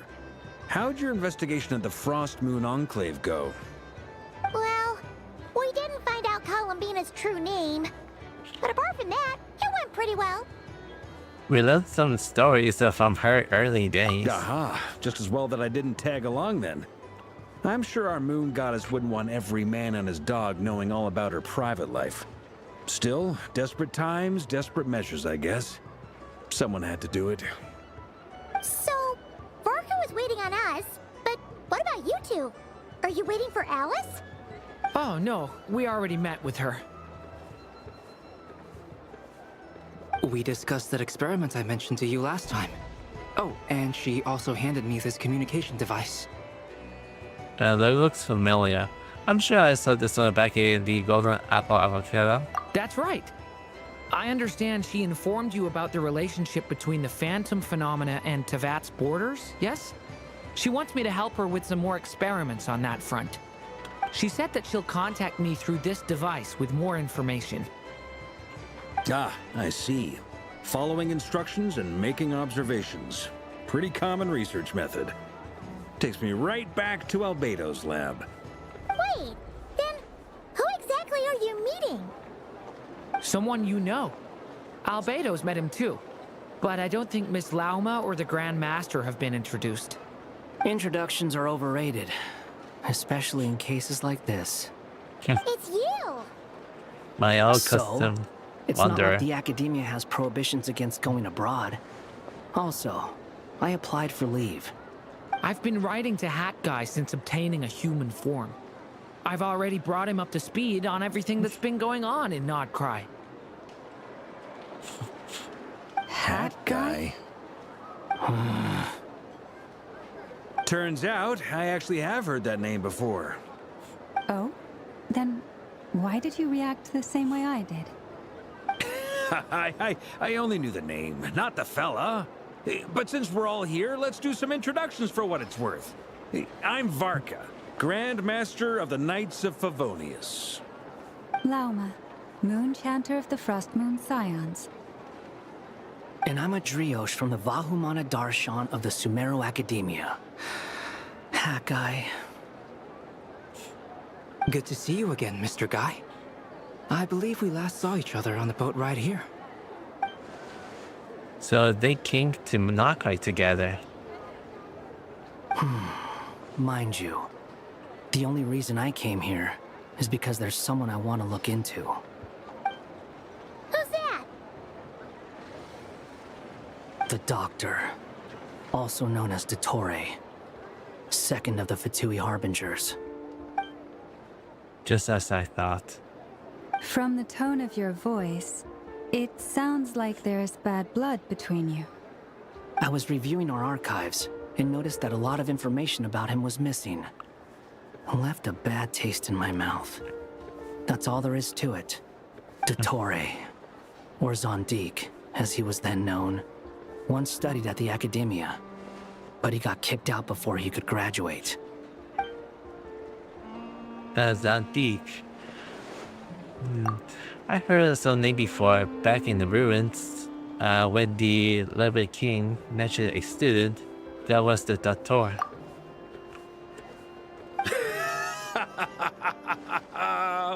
So the Harbinger's #2 man is a college dropout? How embarrassing for them. Last we heard, he was planning something. We actually heard that a few times before, even coming to Nod Krai, but we haven't seen a trace of him since we got here. He only appears when something interests him. For all we know, he might have left already. But the fact he did something here at all is worth noting. It'll fill a couple extra lines in his file. Why does it sound less like a file you're writing and more like a criminal record? Anyway, we were just about to meet 2 of the other Harbingers. Want to come along? You might learn a thing or two about him there. Sure. Even though they're Harbingers, well, they're old acquaintances of ours, so, you know, when you talk to them, try to be... I got it. The Frostmoon Scion's relations with the Fatui remain tense. Forgive me if I do not attend. In that case, we'll continue assisting Miss Alice with her experiments. Good stuff. Everyone's having a fruitful time. All right, we better get going. I'll lead the way.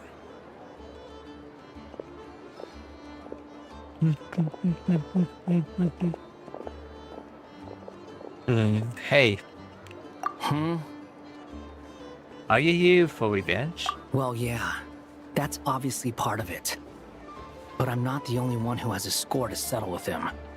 Neither you, nor Lesser Lord Kusanali, nor I want to see him meddling with things again. Fair enough. One other thing.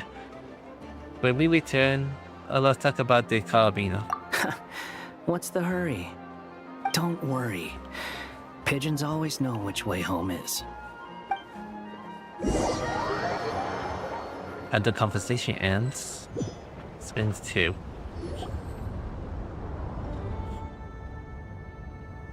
You made it. Who is this? A scholar from Sumeru. They call him Hat Guy. He's an old friend of the Travelers. Wait, this is the Academia representative you wrote about? He doesn't exactly look the part. I believe this will prove my identity. You'll notice it bears the seal of the Sanctuary of Surasthana. Well, what do you know? So it does. All right then. My mistake. It's fine. I expected as much. What? So as I mentioned in my letter, the Academia's got its eyes on Dottore. But this matter remains top secret. Apart from those assisting in the investigation, the fewer people who know, the better. If anyone asks, I'm here in Nod Krai to pursue my personal academic interests. Gotta say, Barca, you did pretty well to keep all this under wraps for so long. Sounds like you got in touch with the Academia about this way back. You flatter me.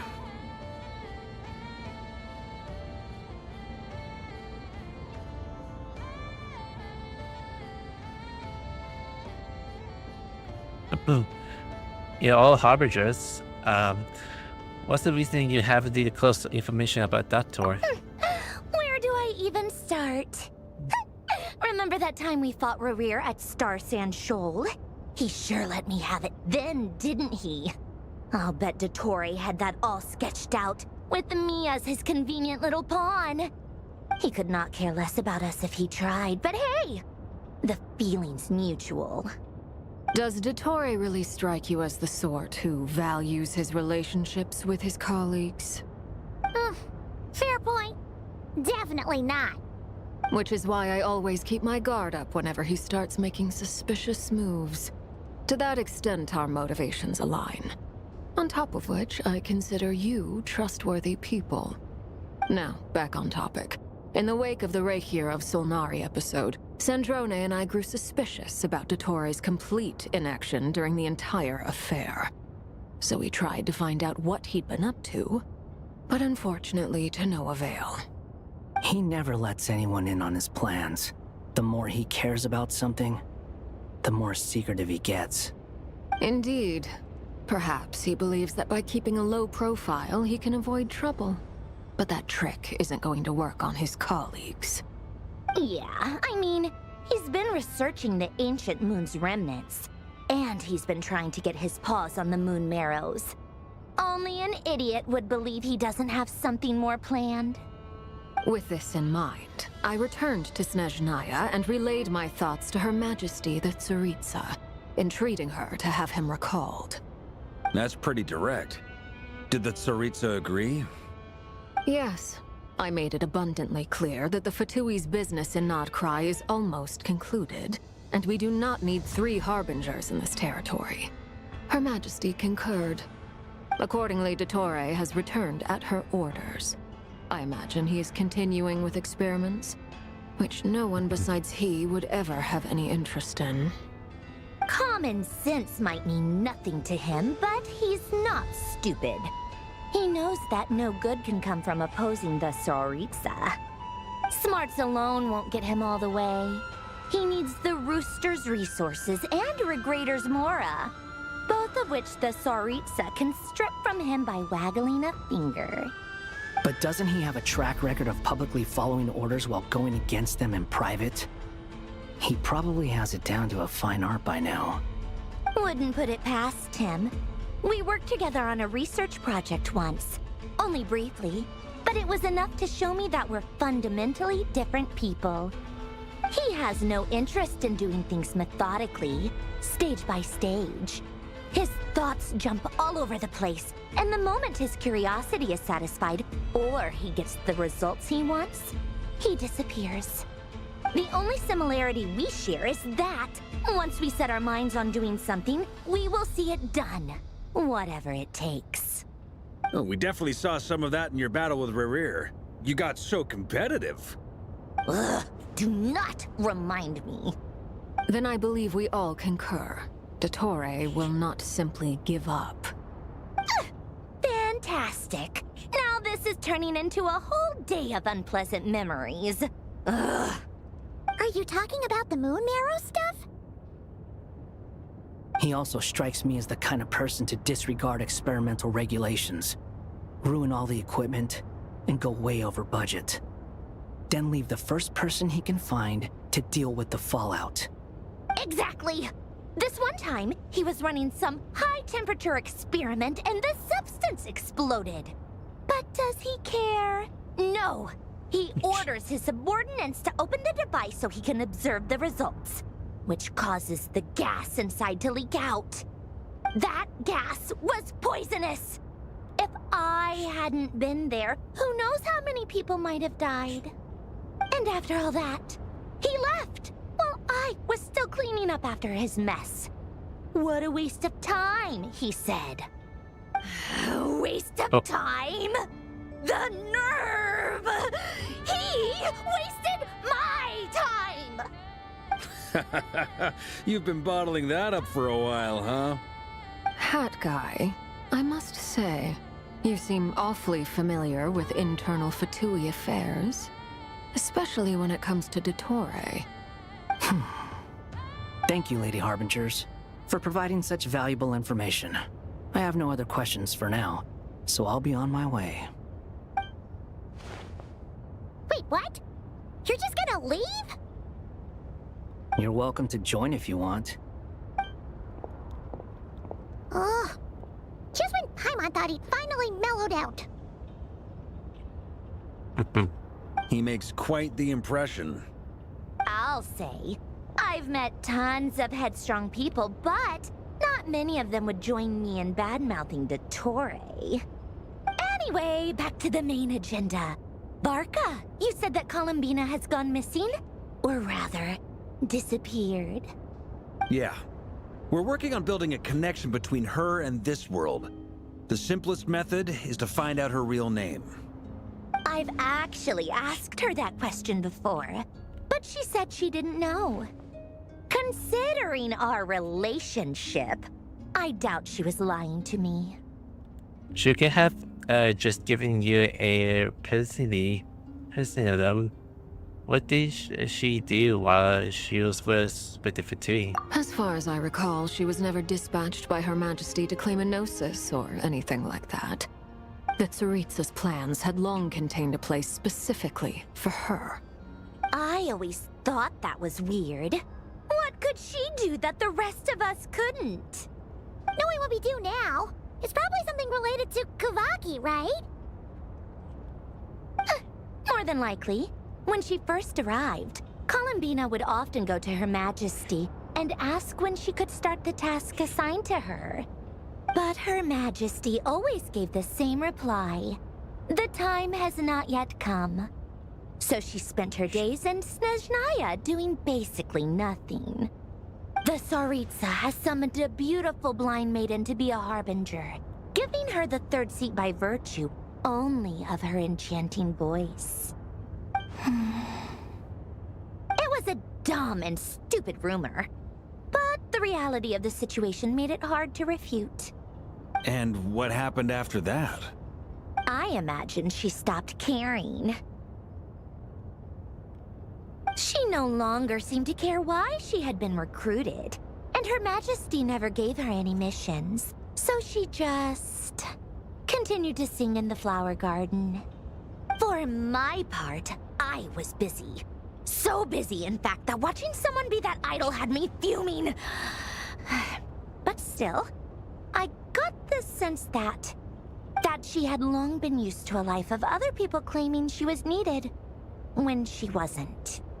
I just felt that having a place to stay would cost me something eventually. And so I waited quietly for the day that I would have to pay the price. And on the other end of that spectrum, you had me. Someone once told me that I had the lousiest work and the toughest luck. That's a good way of putting it. I forget who said it, but those words have always stuck with me. Sounds like something the Wanderer would say. No wonder. But you've done your job exceptionally well all this time. Because at heart, you are a conscientious person. Thanks for telling us all this. What is it? Something come to mind? It's nothing. I'm just even more eager to learn her name now.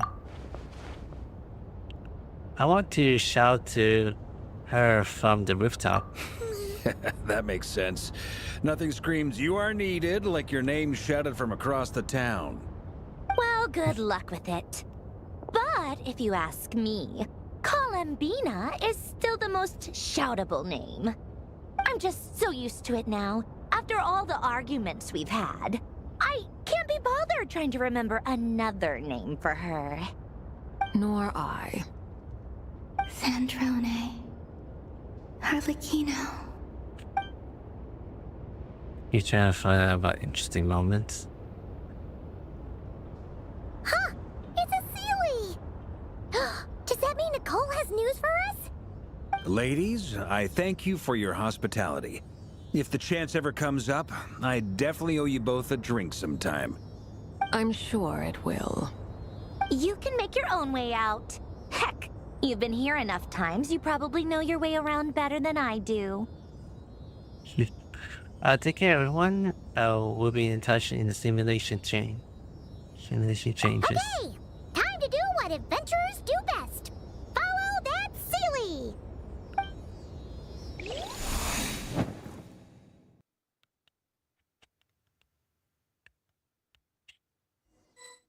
Okay. Oh, we're going to the inspector. Here you are.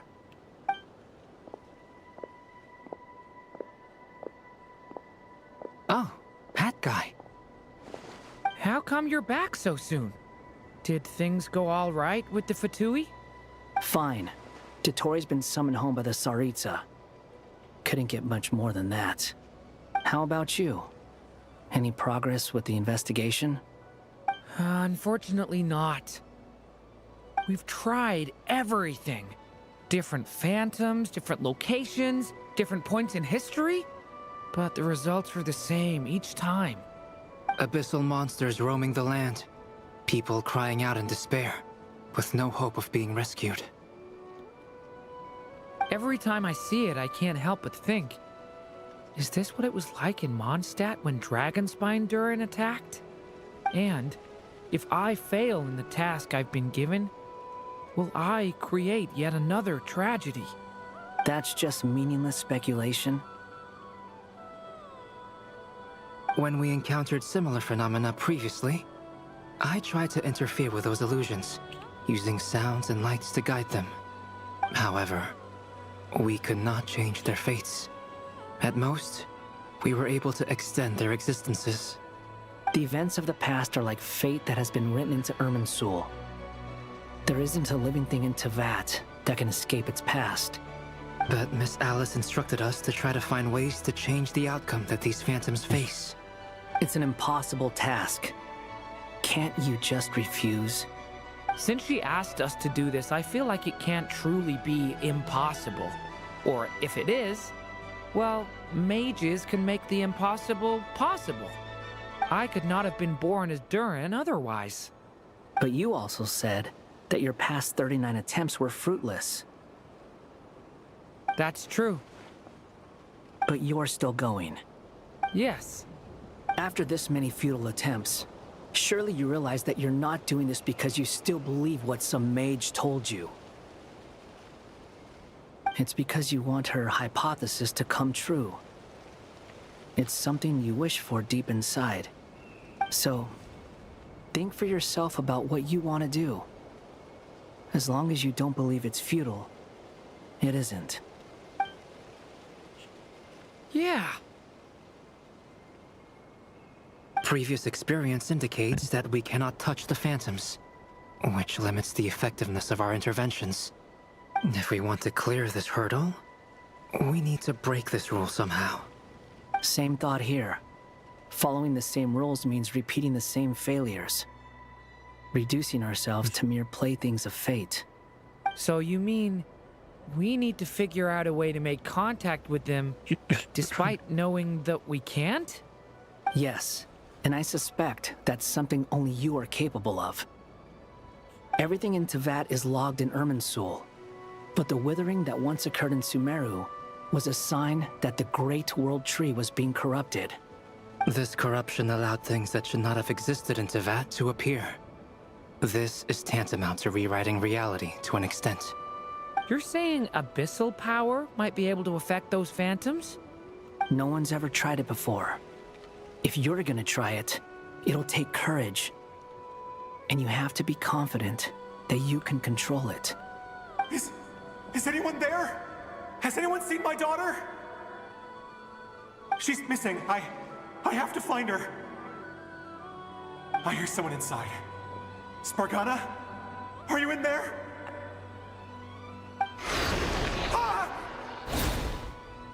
If I can use my abyssal powers to warn him that there is danger here, maybe it'll change his decision. Maybe he'll stay away. Yes.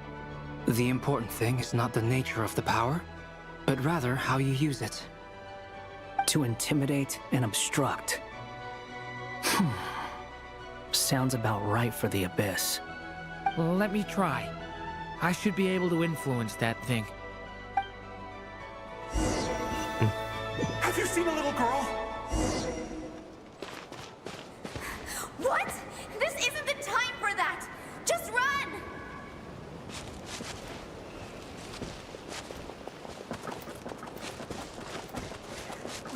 I hear someone inside. Spargana? Are you in there?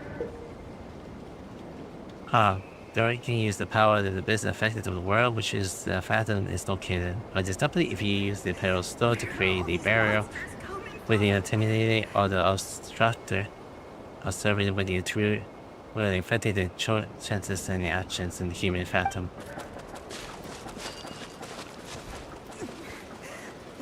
Oh. Oh. Hey, that's just PG then. Okay. Have you seen a little girl? This is just a big repeat.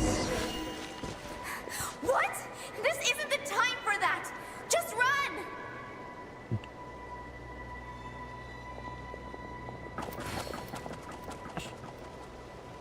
I hear someone inside. Spargana? Are you in there? What is this? Looks dangerous. I should get out of here.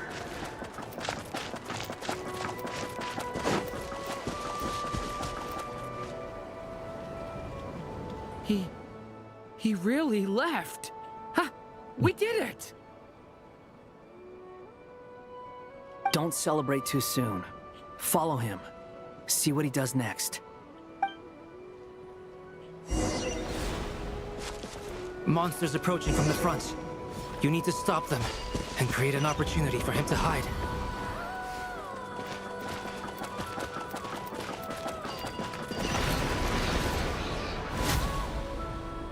And help me! Finally meet the end and return to the place of the origin. Alright. Monsters approaching from the front. You need to stop them and create an opportunity for him to hide.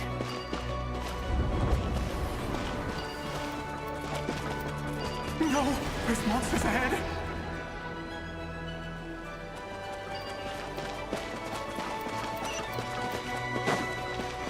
Wait, is that the barrier I saw earlier? Why is it appearing now? It's as if someone's controlling it.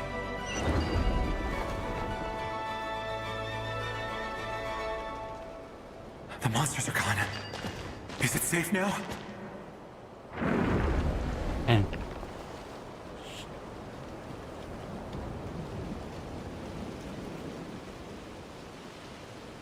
the barrier's gone too.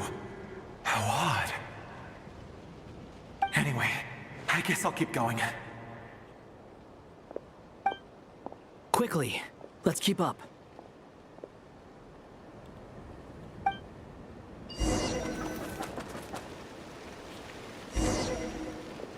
Wait, there was someone else here? Don't go any further. We've got anti-monster traps laid out everywhere.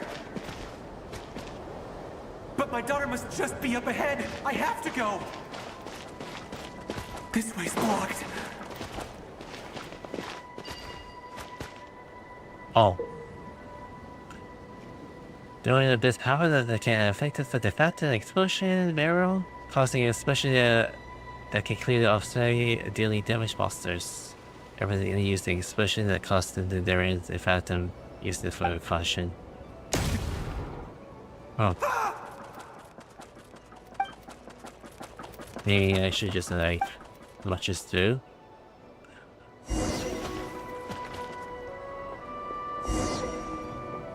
Wait, there was someone else here? Don't go any further. We've got anti-monster traps laid out everywhere. But my daughter must just be up ahead. I have to go. This way's blocked.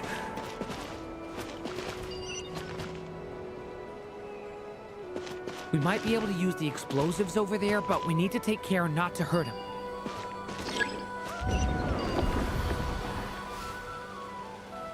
I'll use the barrier to keep him at a safe distance. This barrier seems to be helping me somehow.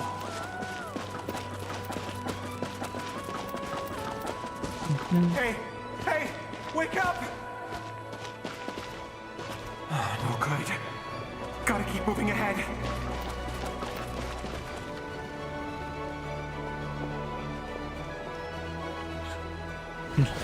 So many monsters!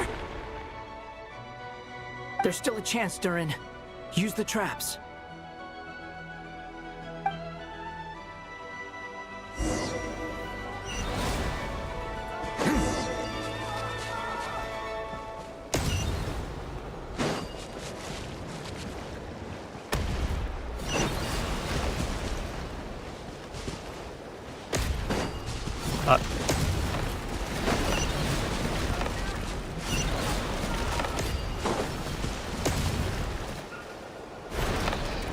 Help me!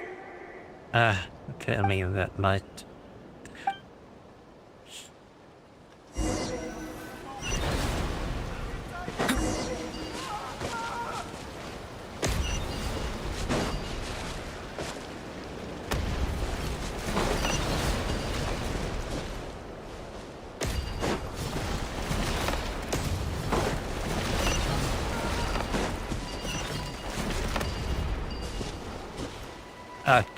Okay.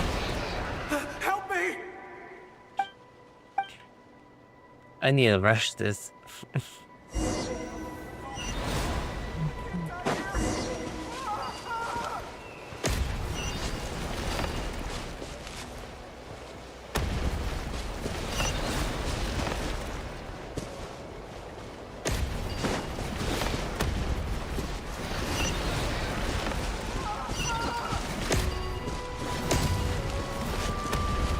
Oh, just have to take this. Oh. Help me!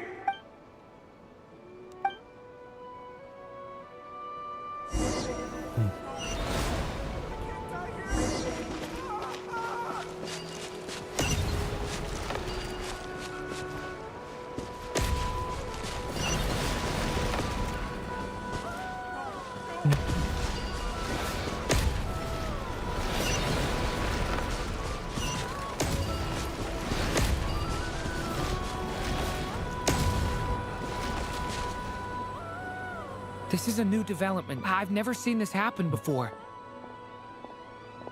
We might just be able to save this person.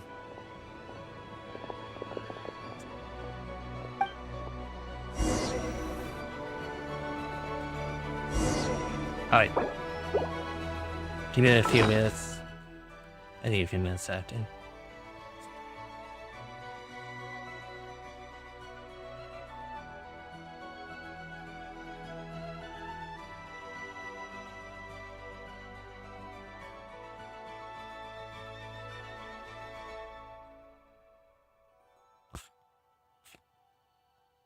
Sorry.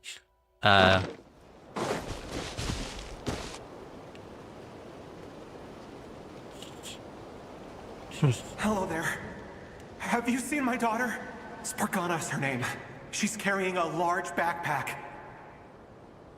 Get out while you still can, you fool. You won't find any survivors here. But I can't just leave her here. She must be so scared right now. Sorry. Wish I could help, but I haven't seen her. You'll just have to keep looking. Okay, thank you. If I do find her, I'll get her to shelter and come back for you. Don't bother. I've got nowhere left to go.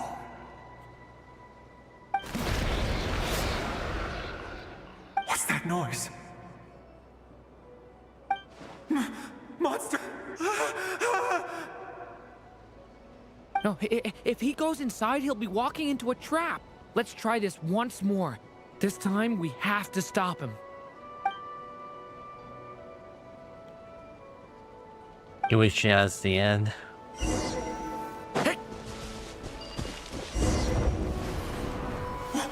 Why? How will I know where Spargana's gone like this? You know what? I'll trust this strange barrier. It's got me this far after all.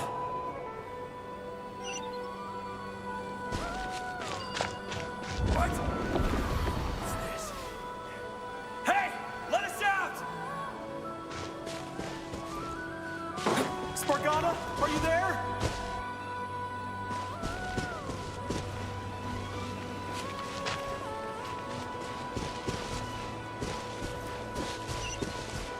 Gotta play the scenario here.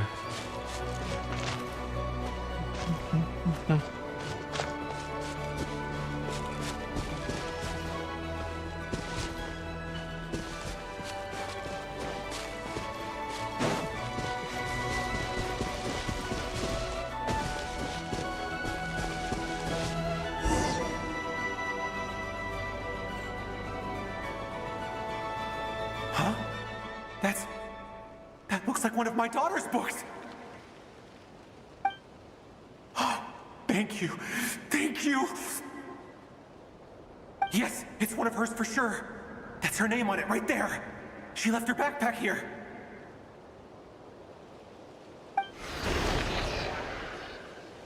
Durin, just like last time. Use the explosives.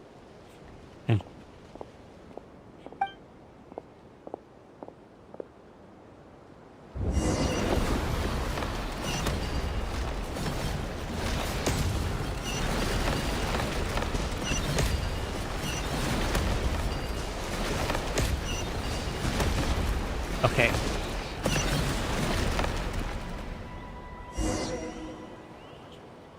It won't work. There's not enough left. If he makes it in, he'll die. But then, this clue could be the key to him finding his daughter. It might not be the only one. Better he misses that clue than loses his life. I guess so.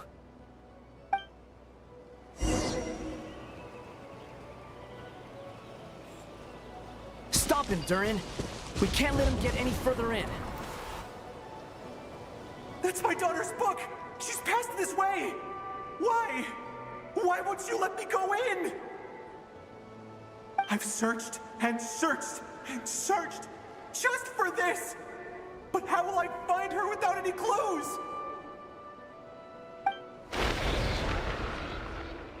I no longer have anywhere else to go.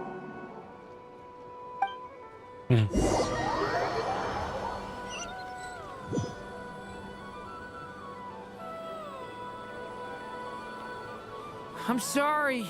I'm so sorry. He refuses to go anywhere else. Whether he opens this door or not, all that awaits him now is death. We couldn't change his fate. Albedo? Hat Guy? Let's try one more time. I don't know how we're gonna do this, but I don't want to give up either.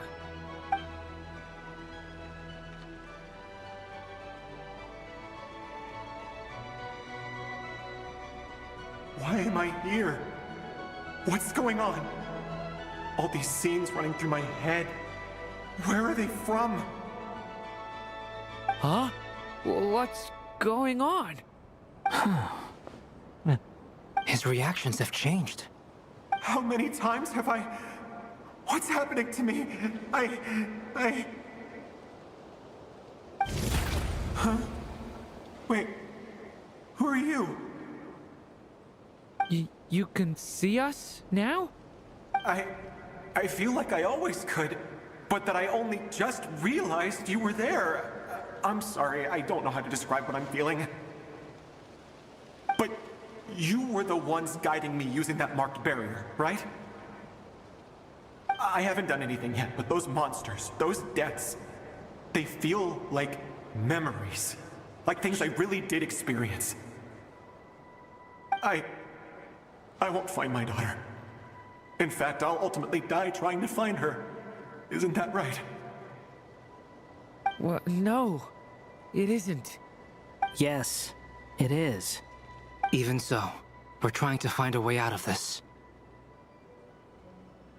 You've not seen my daughter either, have you? It seems she really isn't here.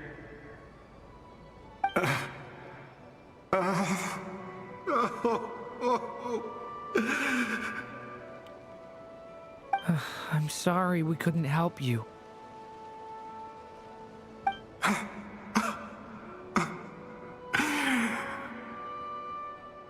I'm just tired. Maybe this is destiny. Maybe it doesn't matter how hard I search. How long do I have left? Experience says 15 to 20 minutes. 15 to 20.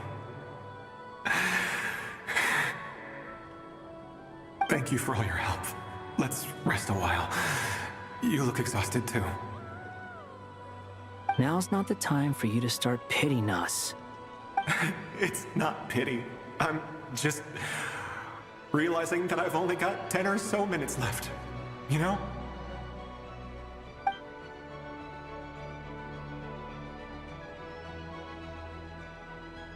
You say you're from Mondstadt, yes? A place with windmills, where people enjoy limitless freedom? And you're from Sumeru, where they've built an academy into a giant tree? Yes. It seems you've never heard of either place. Those names... Yes. Heard of Hyperborea? I have. But Sorry. I my heard that it was headphones. destroyed in the distant past. I see. That was where my ancestors once lived. What about Delphi Pytho? Was it later rebuilt? I've never heard that name. Then what about Sal Vindagnir? I have seen that name on stone tablets on Dragonspine. But I'm afraid the only things left of that place are its ruins. I see. Sure enough, there was no way to turn this around, huh? I'm sorry. I was the one who asked to chat, but it seems like we're too many ages apart. There's barely any common ground to start from. It's all right. And we did hear something new, at least. From how you speak of your lives, things must be going all right for you, I guess. They are. Mondstadt is a place of freedom and happiness.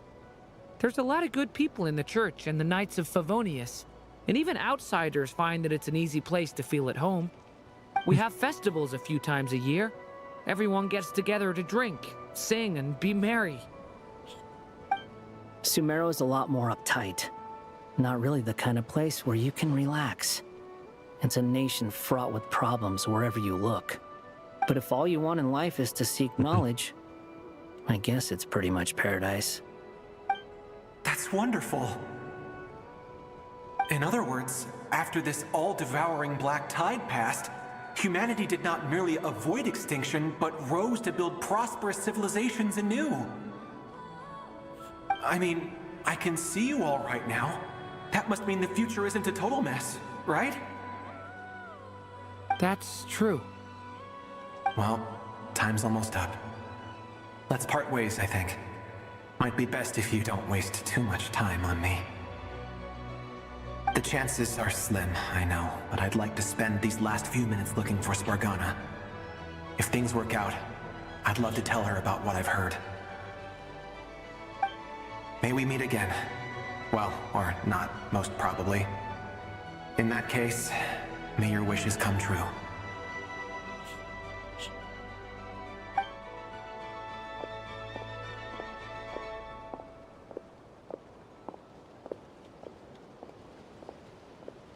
He's gone. In a few minutes, he will meet the end that was his to begin with. The ending of this tale did not change, but I believe that we've just made the most progress we have yet. May your wishes come true. If only it were so simple. Hat guy, could I ask you a question? You've never talked about your past. It seems complicated, and it weighs heavily on you, too. Would you be willing to tell me about it? I mean, sometimes it's better to get things out in the open. Take that guy we try to help, for instance. At least he said goodbye with a smile, right? I know about Albedo's past. Our experiences are very similar, and he created me. As for you, you're my first friend, and you've witnessed every step I've taken. But by comparison, I know nothing about you. Either way, I mean, we're still best friends. But if I knew more about you, I might understand your thoughts a bit better. I've told you about myself. I'm a student at the Academia. And what did you do before that? Prepared for the entrance exam? All right. If you really don't want to talk about it, I won't press you any further.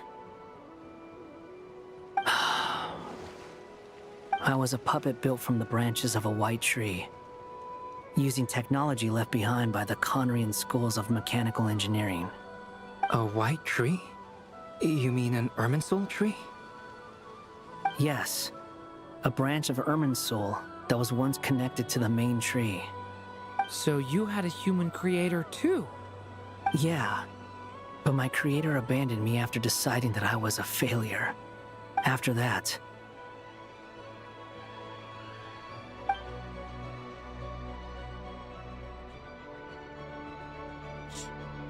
Durin.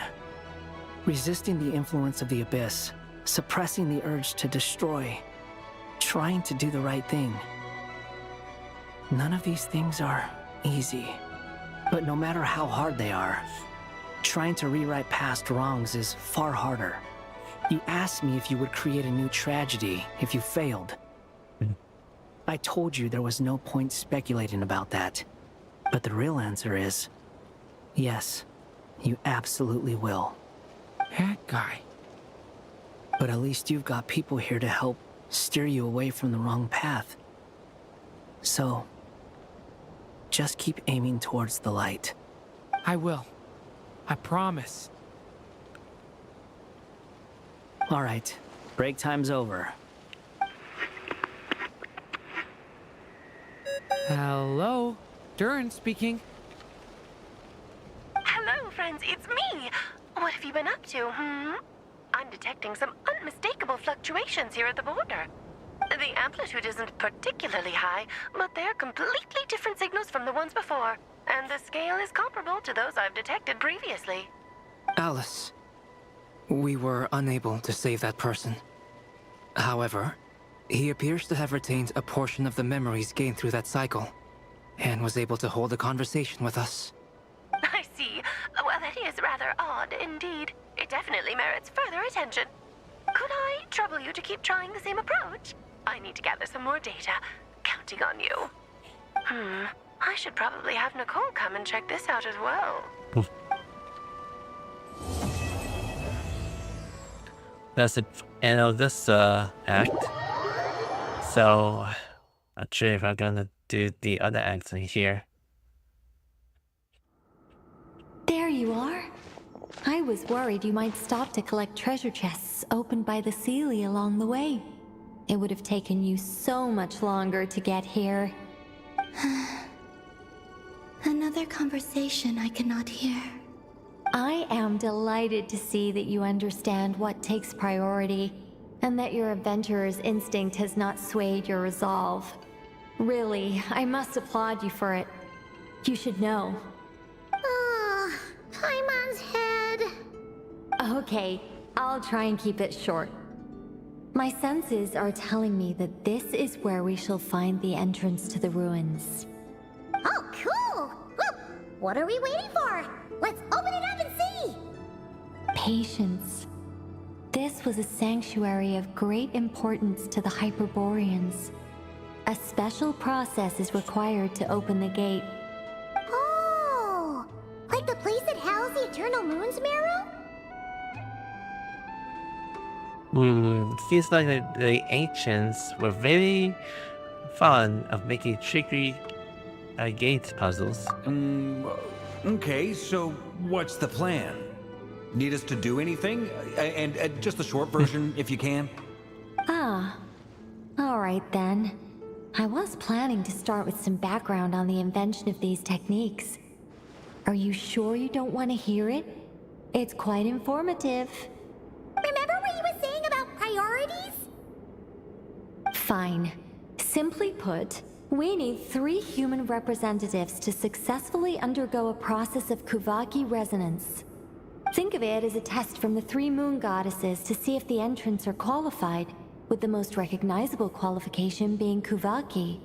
Pretty sure Lauma would ace that test. Oh, wait. But we need 3 people. I also have no doubt that the Moon Chanter would be qualified. But we would need 2 other people with the same constitution. Therefore, the most feasible method is not so much to follow the rules, but to figure out how the test functions and find a workaround. I've done some research, and it turns out the mechanism is rather crude. We'll simply need humans to stand before it who have sufficient Kuvaki energy within them. I'm with you so far. how do we get the Kuvaki in them? The easiest way would be transfusion. Take some Kuvaki from Nod Krai's soil, put it into the bloodstream, and get it circulating in the body. So we're going to cheat on the test? Precisely. There are other methods, but this is the simplest one. Cheating the system is much easier than trying to hide from it. Huh? Sorry? Does the idea of cheating upset you, Miss Lauma? No, that's not it. I suddenly had an idea. Ooh, what is it? It's about Moon Prayer Night. I figured out a way for Kuthar to join in the festivities. Huh? But as Paimon said, we need to have our priorities straight. Let's get back to the test. I'll follow up with Nefer on the festival arrangements. Okay. Anyway, is this really the best method we have? A Kuvaki transfusion sounds dangerous, no matter how you slice it. If you think that's dangerous, wait till you hear the other methods. I'd be more than happy to go through them if you'd like. There are several. No need, we're good. Let's go with this one. Very well. Kuvaki transfusion it is. Now, I should mention that the risks can be greater or lower depending on individual compatibility. It would be rash to simply infuse the Kuvaki and hope for the best. If the body rejects it, the reaction can be quite severe. The symptoms are similar to another condition that some people living here suffer from, known as congenital Kuvaki sensitivity. So, before we execute our plan, I will perform a simple test of my own to see who is compatible and who is not. Once that is done, we will have to complete the resonance process as rapidly as possible. The participants must remain stationary while the Kuvaki circulates and bonds with them, and they mustn't eat or drink anything. What? No eating or drinking? That's some hardcore fasting. They'll all be monks by the time they're through.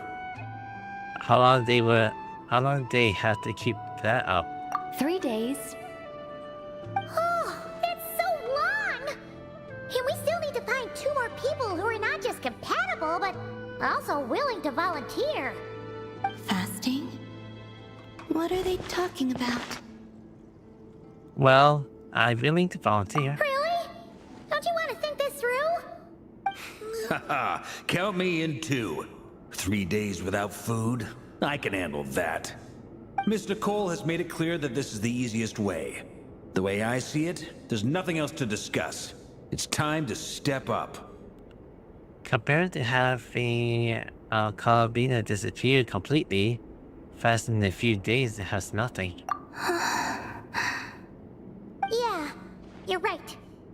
In that case, Paimon volunteers to be captain of logistics. She'll keep the fires lit and grab some spare clothes to keep you comfortable. Great work, Paimon. Then we'll start with you first, Traveler. Please step forward.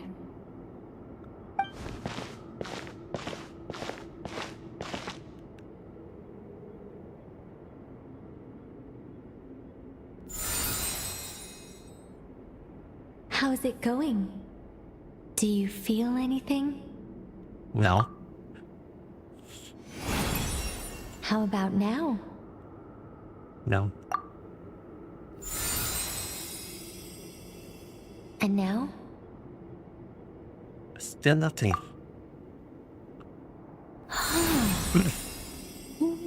What about now? Do you have something? You guys, something? it's not a competition, you know. All right, I'm officially impressed. Even as a descender, you can withstand far more than I imagined.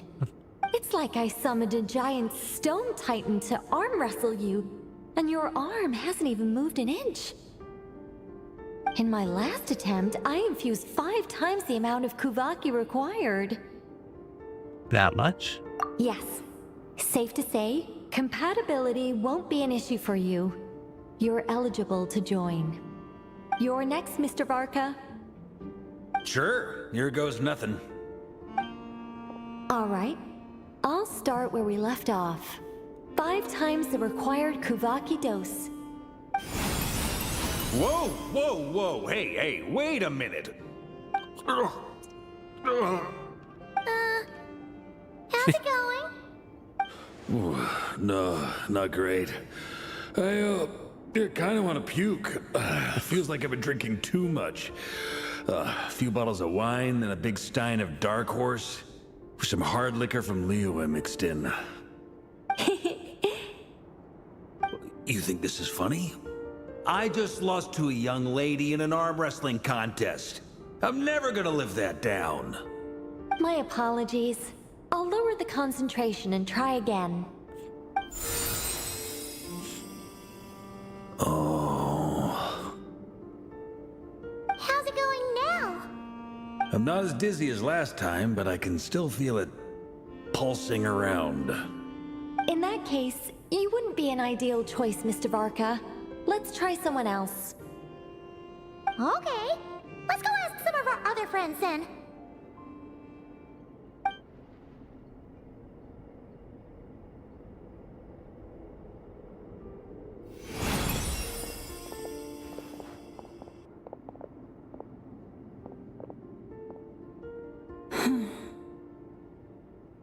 No surprises here, Miss Moon Chanter. You're perfectly compatible. You may join.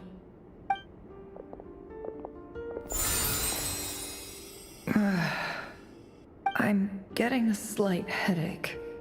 Shame. You were so close. Whoa! I'm itching all over! Allergic reaction. We can't have that. Huh? Well, are you gonna start a what? The Hexen Circle is an organization that cares for and protects children. We will not have them do dangerous things. Not even tests.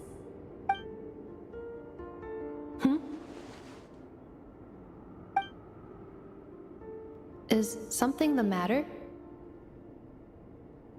The candidates have to be human. I guess that rules me out too. Huh. Everyone except the Moonchanter got beaten. Guess I don't need to feel so bad after all. I mean, looks like this isn't gonna be as easy as we thought. Perhaps I could ask for volunteers among the Frost Moon Scions. I'll see about talking to some trusted Lightkeeper colleagues. Itlua springs to mind. In fact, I think we had some former Frost Moon Scions join our ranks recently. Can you give me the scientific explanation for how the test works? I can probably make some kind of test bot. Then we can just zip through Nasha Town, going up to people and pressing a button to check their status. Wouldn't that be way easier? No. Wow! No elaboration for once. How about I contact the Knights of Favonia's garrison in the Wave Chaser plane? Shame that Lohan's already left. And that guy's even tougher than I am. Strange. The moon goddess is clearly revered by many people. So why is she on the brink of disappearing? She mentioned that the world has rejected her from the very beginning. And when we fought the Rehir of Solnari, it seemed like she exhausted her power for our sake. Also, Paimon's not sure revered is the right word for how people feel about her. Gratitude, certainly. For my part, anyway. It's basic reciprocity. She helped us, so she deserves our help in return. Yeah. Even though she looked like she didn't care, she still saved a ton of people, including me. A review of the relevant data leads me to conclude that Miss Columbina is a good person. Yep, you bet! They really think so? I'm super surprised that Columbina isn't her actual name, though. I think it really suits her. It's light and graceful and... yeah, just a really pretty name. I know, right? Unfortunately, that's not our decision to make. Columbina. That That was the code name the Fatui gave me. But it also came up in the song I heard when I was born. But is that really all there is to it? What do I truly think of my own name? Is there anyone left who will still call me by that name? She told me to pick whatever name took her from my fancy. Why did I pick Albina? Maybe because I felt that she never wanted to become a Kotar and to be worshipped as a god. Moon Prayer Night is getting closer by the day. We're running out of time. We need to look for other candidates. Then allow me to try. Huh? What are you doing here? You contacted your friends via the Adventurers Guild. Sandrone has been keeping an eye out for something like that, so she informed me. Since I have the ability to accommodate a moon marrow, I should prove to be a suitable candidate. Arlecchino. When can we begin? I see. We can begin right away. How was it? Did you feel any discomfort? Not at all. Then it seems we shan't need to look for additional candidates after all. Great! Cool. Alright, like Paimon said, the rest of us can take turns making sure the three of them stay warm and comfy. Then, my job is to take care of the caretakers. I will ensure everyone receives food and accommodation. Let's do this. No time waste. I'm ready as well.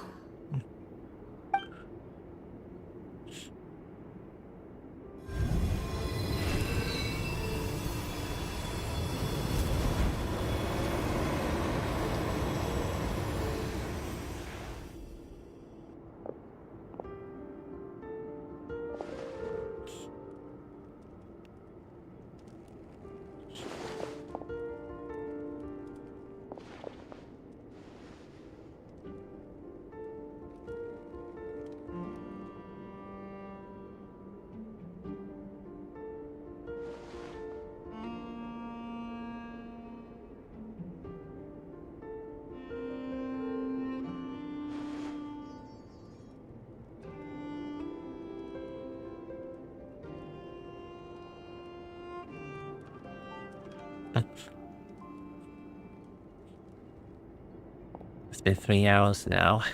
The work is done. The sacred scroll shut. The stars grow dim, the people silent. The white sun sets, the silver moon rises. O path to the temple, appear now before us.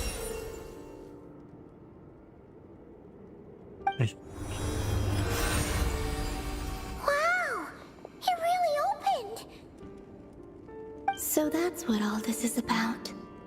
They've been trying to open this gate. Come, let us enter. Wait. It might be best to eat something first. Take care to chew properly and swallow slowly. It will give your body time to readjust to the digestion process. They will head in soon. They will need to enter this gate.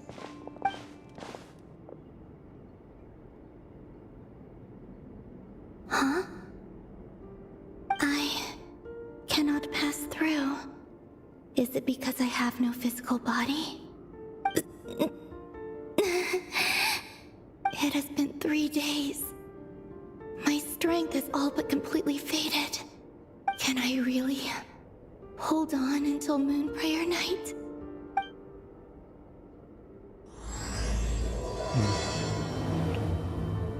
I'll see if I could try to postpone this.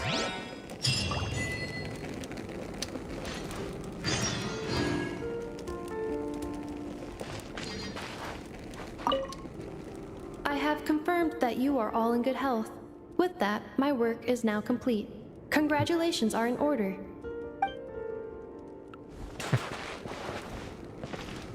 It's good to know you're all well. Puts me at ease. Alright. Go to the once you're ready. Once you're ready. Alright. I guess I'm gonna be stopping here. I know that I'm only gonna be doing this for 3 hours, just for considering for doing this like the first act around the act 5. So act 6 will be around. I'll be doing around on Tuesday, perhaps. Tuesday will actually do, but probably I'll have to kind of like delay this for around 4 days, and I had to do something to take care of things around.